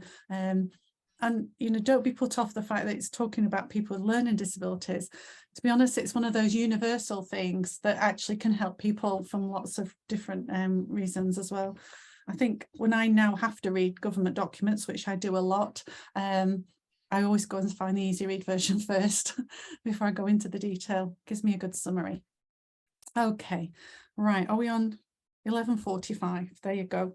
The last couple of sections should be quite quick and easy to go through, just some general principles, because I'm sure by now your brain is a bit overloaded, so we want to not overload it too much. So I'm going to start with where we were before. This is something that that Hilary and I talk to a lot, that you yourself may feel that, you know, you have a lot of characteristics that you recognize today, and you may or may not have considered that before. It may be something in the back of your mind. As I said, it took me 5 years to come to the point of realizing that I really did have ADHD. And it was always like picking up on things as I was doing research and doing training. In lockdown, I even did a university certificate in ADHD just to check if I was right. And you have those things, and it was difficult to say that to people. But then I had to go to my GP and ask to be referred for an assessment, which then took 3 years of waiting. So in all that process, you're getting to know yourself and getting to learn about your own needs. And you don't always have to tell people, but you can explore things that help you and realize where your stresses are, where you're trying to do things in what I call a neurotypical way, when actually it's be better if you did it a different way. And so, you know, it can, when we're stressed about our own needs, or even our family and our, you know, things that go on in life outside work, it can give us less time to take on board other people and their needs that we're working with. And I'm saying this out of all honesty, because I've been through this as a manager myself as well. So just be kind to yourself. That's what we want to say. And if you feel like you'd like to get in touch with us and have a chat one-to-one, you know, we can fit that in for you, especially now, you know, we've done this training with you, and I'm sure we can arrange that through Fee at some point. Just again, it'll only be a quick chat just to reassure you and maybe signpost you to something that might help. Okay, but obviously you've got your work colleagues to talk to first. So I think it's important to acknowledge that that could be the case. So recruitment would be a whole mornings of training in itself, and there's some really good websites that we've been able to find for you with some more information. Now, I've had this experience myself of advertising and interviewing and recruiting people, trying to do it in an autism friendly way. Now, if we as autism specialists can't do this, then that's a poor job, isn't it? So it's been a journey of learning to see what works and what doesn't. But one of the big parts of this is actually giving people the information and support they need to be able to do the best job in an interview that they can. And that might take some adjustments individually, but also it still gives that level playing field amongst the candidates. And I think that's what we have to think about.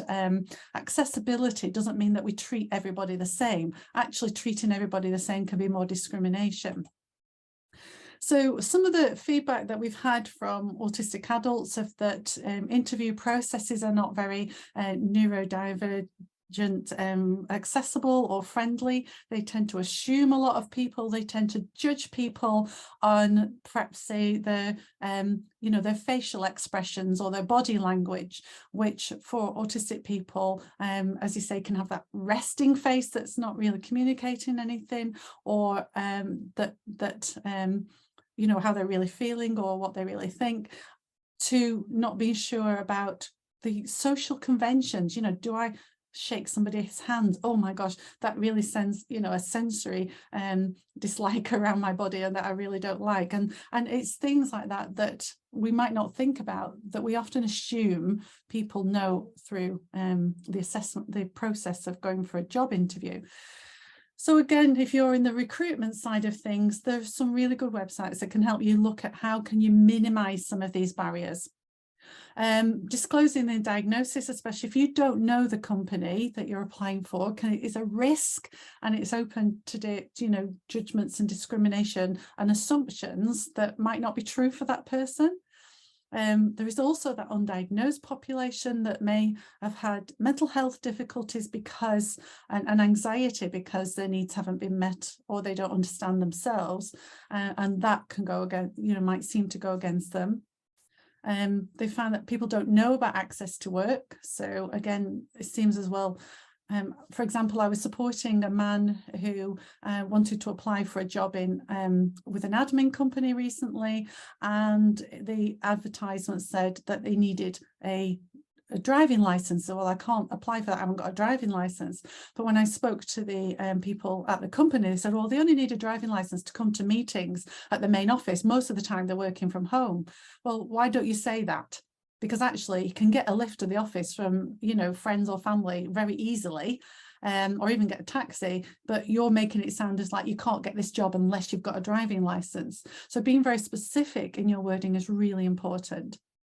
A lot of our systems and processes through the recruitment process are verbal, and they're social based. And again, there's a lot of assumptions made. So this is kind of feedback that we're trying to address again, and we're looking at a universal sort of approach so that we minimize the barriers for everybody. So generally in job advertising, again, you might do a lot of these things, so it's great if you do, but obviously that clear, direct language, and really give a very good description of the job. So instead of generalized statements such as good customer service, saying that, the person doing this job will be expected to speak to people on the phone about technical difficulties they're having with their computer or whatever. So it's a very good explanation of what the customer service is. And again, you said earlier, it might be somebody working on the forums or whatever, and it could be an either or, but making it very clear. The tasks that you're going to be doing the job, again, very job specific. So instead of saying being good at administration tasks, actually say administration tasks that will be involved in this job will be likely to be da, da, da. You can keep some flexibility within it, but just give some key things to help them to set out that clearly. And again, it doesn't have to be a huge long list. It doesn't have to be a 10-page job description, but be really thinking about what it is that you're putting in that job description.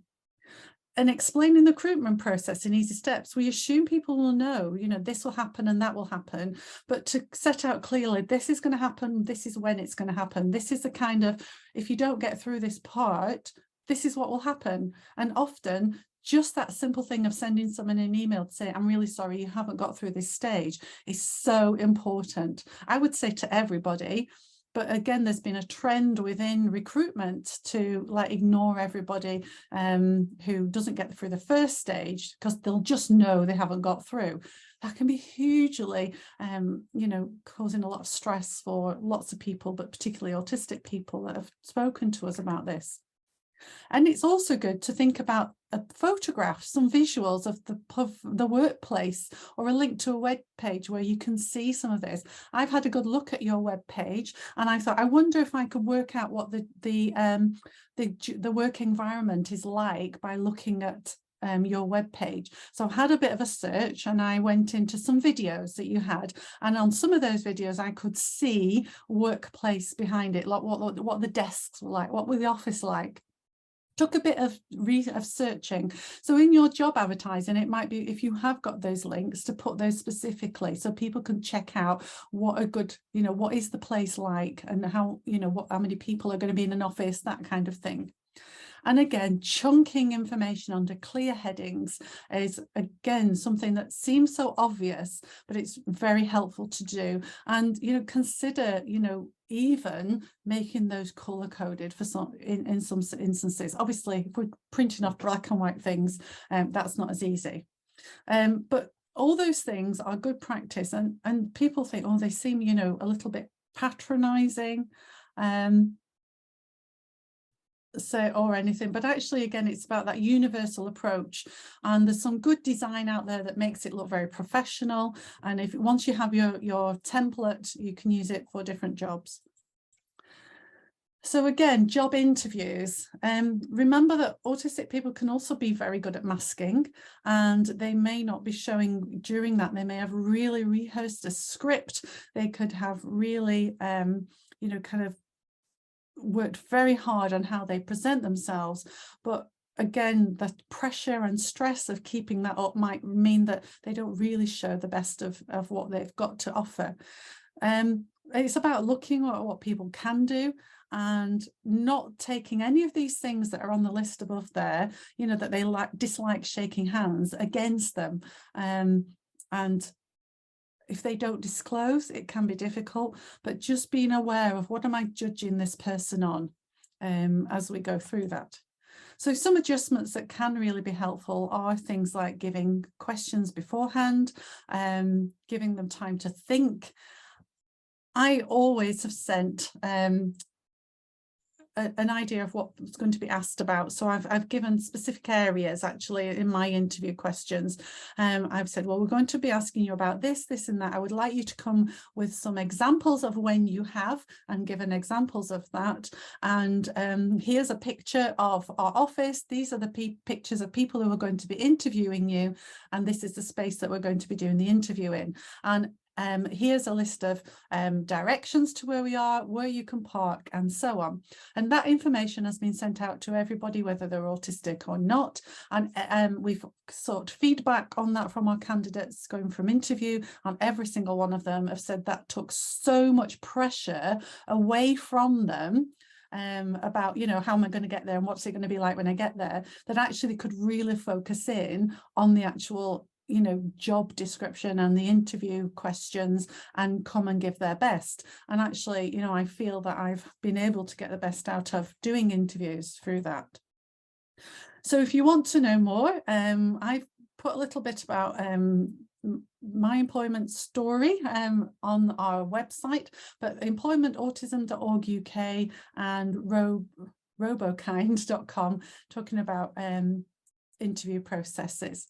The other thing that Pico Tech, I don't know if you already are, but you can become a disability confident employer, which is a government scheme. It gives you a bit of a badge you can put on your recruitment process, and it just shows it's a government backed scheme. Doesn't cost anything, I think, to be involved in it, but it just gives you this badge that you can put on your website and on your recruitment processes, so people know that it gives them that confidence to know that you are being aware of that and welcoming their adjustments perhaps that they might need.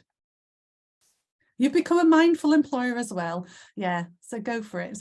I think it's always good, isn't it, to have these badges. And I will get people coming in touch with us and saying, I'm autistic, do you have any jobs going, because I notice you're a disability confident employer. And people do look through that register as well. Okay, so just as we finish off, I'm not going to go into it because there is one last question for you to answer as well. But avoiding and supporting stress or burnout is a huge area, and Hilary is going to contribute a little to this as well.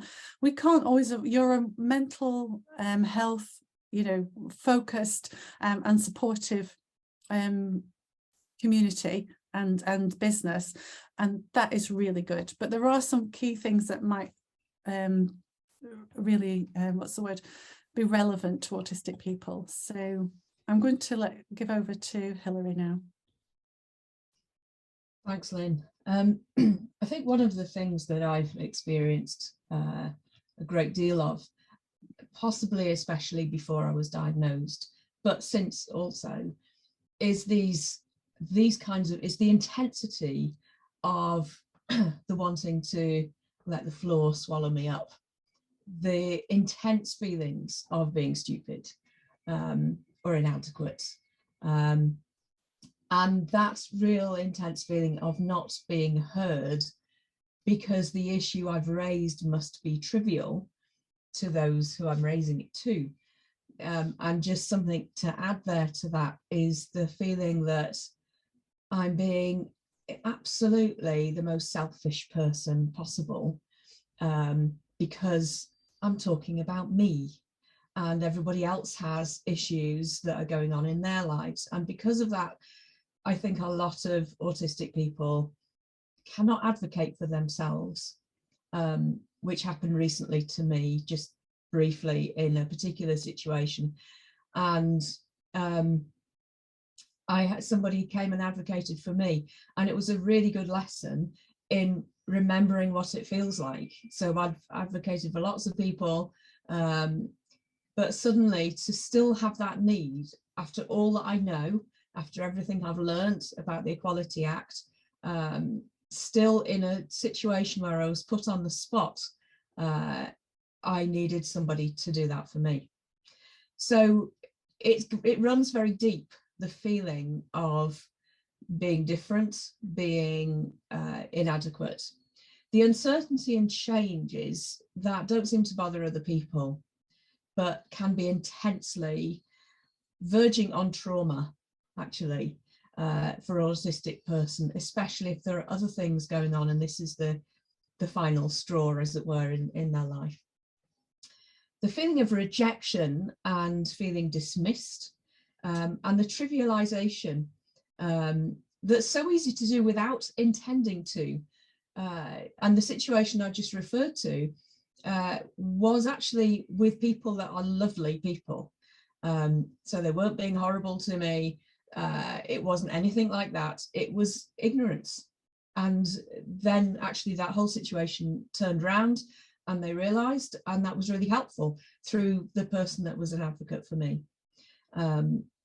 Just resilience. There's a lot of talk about resilience right now, and it's a funny one, isn't it, Lynn?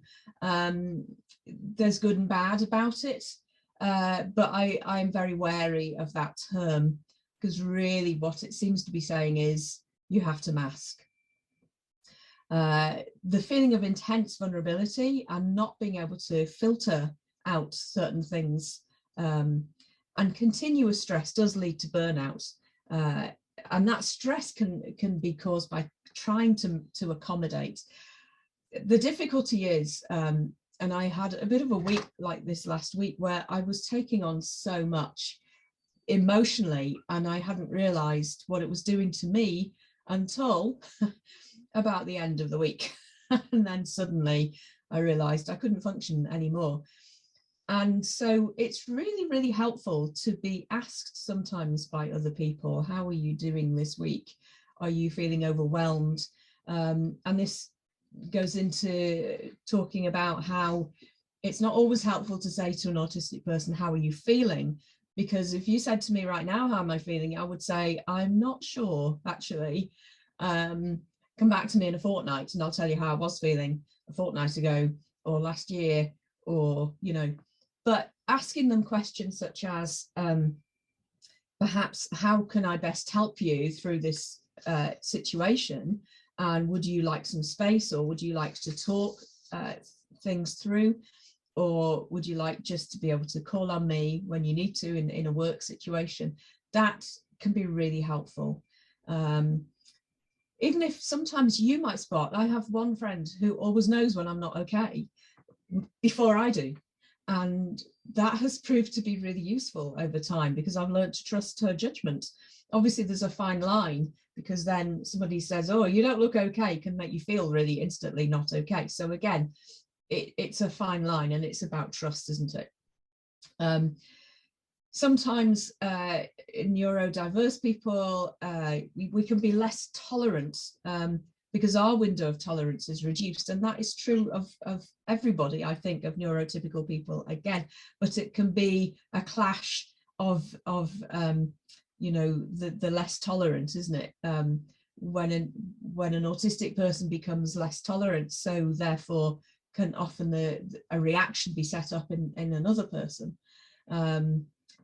But that intolerance for an autistic person can be crushing. So it's just being mindful of that. And there are no easy answers to any of this, really. It is just about sort of understanding, which I think you're all doing an absolutely fantastic job of, from what I've learned today about Pico. So I just want to say thank you as well for your wanting to be autistic person friendly, and neurodiverse friendly and ADHD friendly, because, you know, that's more of a rare thing than you might think. Autistic people can be very intense. I can be extremely intense, and when I focus that and channel that into work, then that can be brilliant. Sometimes when that's focused into people, that's not so good for the people. And so, you know, I've spent a lifetime trying to control that intensity, which in a sense is a form of masking, but I've picked up who was okay with intense and who isn't. And so it's quite useful to know from other people whether they can cope with it. And some of my friends have actually said, I can't cope with that level of intensity. Well, okay, that's okay. I know that then. So, and some friends have said, oh yeah, no, it's great. So the more honest, the better for an autistic person. I think that's pretty much really, I mean, this is about sort of supporting stress and burnout. I mean, at the beginning of a day, I think the more that I know what is going to happen in the day, the less stressed I begin the day. So I can plan the day, because from the beginning of the day and getting up and getting dressed, which for most people is not that big an issue, for an autistic person it is. What shall I wear? When I used to go out to work as opposed to work from home, that was a massive stress for me, and I'd have to plan it the night before. Even to plan, what shall I eat for breakfast? Shall I have breakfast? So the detail of planning for things in a day that don't seem, that would be perhaps for others trivial, or a decision on the hoof, as it were, can be very stressful for an autistic person.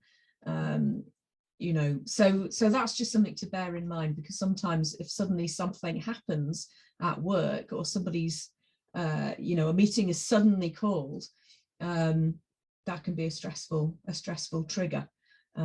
So because of other stressful, the exhaustion of having to manage all the other aspects of life. So I think maybe spoons is quite a good illustration of this, Lynn. I was just thinking, you're very good at describing that. It's funny, actually, when we both thought about that at the same time, I think.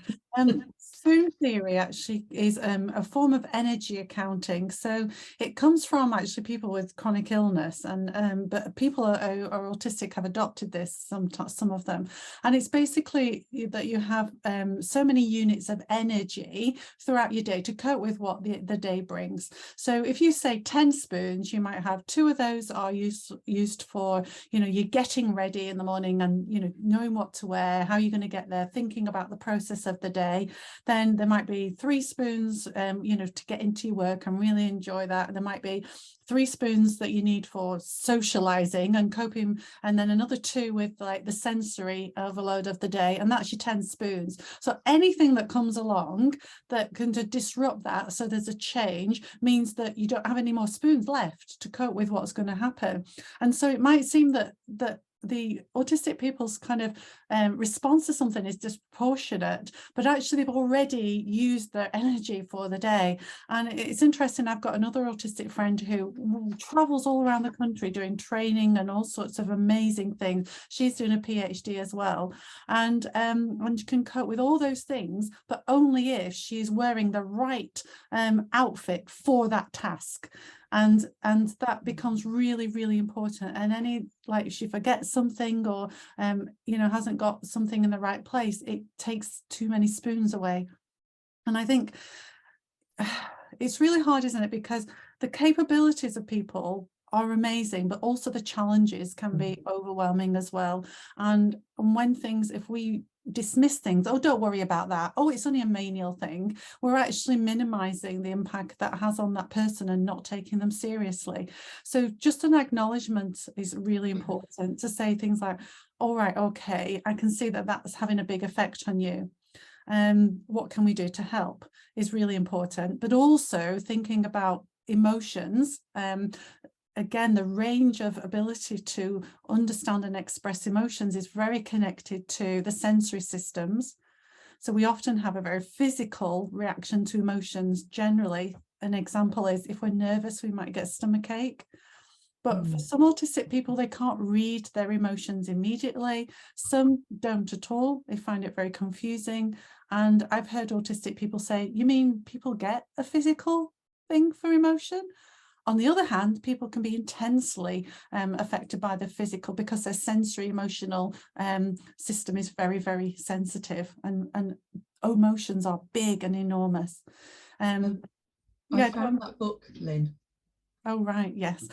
And one of the most helpful books that I have read, probably the most helpful book that I've read about emotions, is nothing to do, it has not been written with, I think it has been written with an autistic person in mind, but just generally. But actually, I was reading this book and going, yes, yes, yes, and I'll put the thing, I'll just show it to you. It's called How Emotions Are Made, and I'll put the title and the everything in the chat box. The Secret Life of the Brain, and it's by somebody called Lisa Feldman Barrett. But I will put all this in the chat box as well. There was something incredible about this. It is fairly recent research, and I think, and it's a very easy read, actually. Well, I found it an easy read, which because I was fascinated by it. And emotions are certainly a really difficult thing to manage, because often I don't really know how I feel. We're talking about the sensory overload thing. When I used to teach every day, I would have a bit of a feeling sick reaction the day before term began. And then I'd be sort of okay in the actual facing people and teaching people and standing up front. Now that I'm mainly working from home, I was asked to give a talk about part of the MA that I did in Birmingham, and I felt extremely ill. And yet I'm a confident speaker, but that confidence is then also, somehow I was still very, very stressed, and it just hits my whole body. And as soon as I stand up, I'm fine. And then I sat down and I was sort of okay. But there is some sort of anxiety. It's interoception, isn't it, Lynn? That's the word I'm looking for. And it can be acute, and it certainly is with me in certain unknown sort of, things that I have to do. Yeah. Yeah. I think it's a bigger area, isn't it? But it's just a taster, really, that to just acknowledge that people can feel things differently, and all of us can, but not to minimize. And I'm sure you've got that training in your mental health training anyway. So we're just going to finish now with this last question on Menti. Is really, you know, what is going to be your priority? Because, you know, you've had a morning of listening along and you've been really interactive. Thank you. But then it's just a morning and you're going back into normal life afterwards, or perhaps not because of your office being closed, but you've got work to do. So what are you going to do from this? We're very keen to see some kind of impact so that you feel that it's been worth it as well. So if you go to Menti, the last question is that, and we will you will send it into Fee so that you can hang on, I'm just looking for the right button to do this. There we go. Where's Menti gone? Oh, it's there. It's on. There we go. So here we go. What's your first priority for action? I know it's a really good one, being more aware, isn't it? Because it's a reflection on, whoa, what, you know, what's happening in my team and in my company, where we're going with this.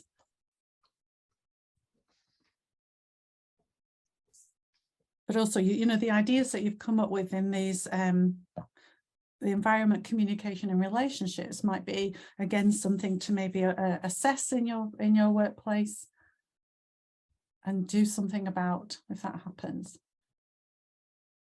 I'm getting that. I've just sent a copy of this to my PA to start typing up for you, so you can get those as well as soon as possible. Hopefully we'll get everything to you by tomorrow at the latest.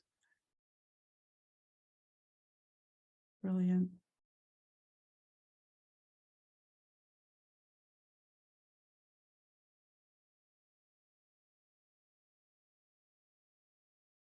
We'll keep typing, and so you can see what other people are writing as well.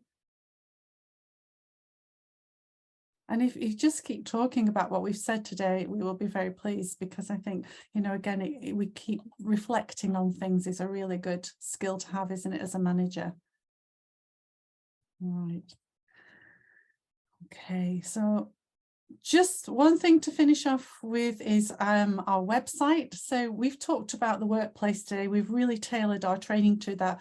We do training in all kinds of situations. 1 minute I might be talking to social workers about children in care, and another day we might be talking to teachers in a special school about children, you know, who have quite severe needs, severe learning difficulties, who don't have any verbal communication. And, you know, so we cover a whole range from very young children to adults.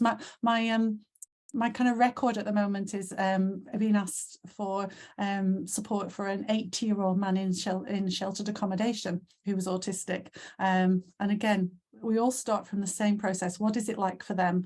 And that gives us our point. So there's loads on there. If you look in we've got our articles at the top here are where we've got lots of extra thing on, where Hillary's blog is about social interaction as well. There's some great stuff in there. Okay, so we'll be sending out a feedback sheet later as well, so it gives you a little time to reflect before you fill it in. It's good for Fee to have, so that she knows whether this has been useful or not, but also for us to know that, you know, how we can improve things. So yeah, I just thought this was really nice to complete it. This is something Hillary has put together. It's true. Remember, what we most remember about a person is not their great accomplishments, not the way they look like or how many degrees they had. What we remember is how they made us feel. Hopefully that is true of you. And, you know, autistic people have a lot in common with non-autistic people. Finding our shared values, our need for value of significance and worth to each other, that's part of being human, isn't it? And as you said earlier, being kind and understanding can go an awful long way. We all want to contribute something of worth to what we're doing, and in your sitting, you want to contribute something of worth to Pico Tech. Thank you. Oh, okay, that's something we're not looking at. So if you want to keep in touch with us, we're on Facebook and Twitter and LinkedIn. And thank you so much for today. I don't know if there's any final questions. Feel free to ask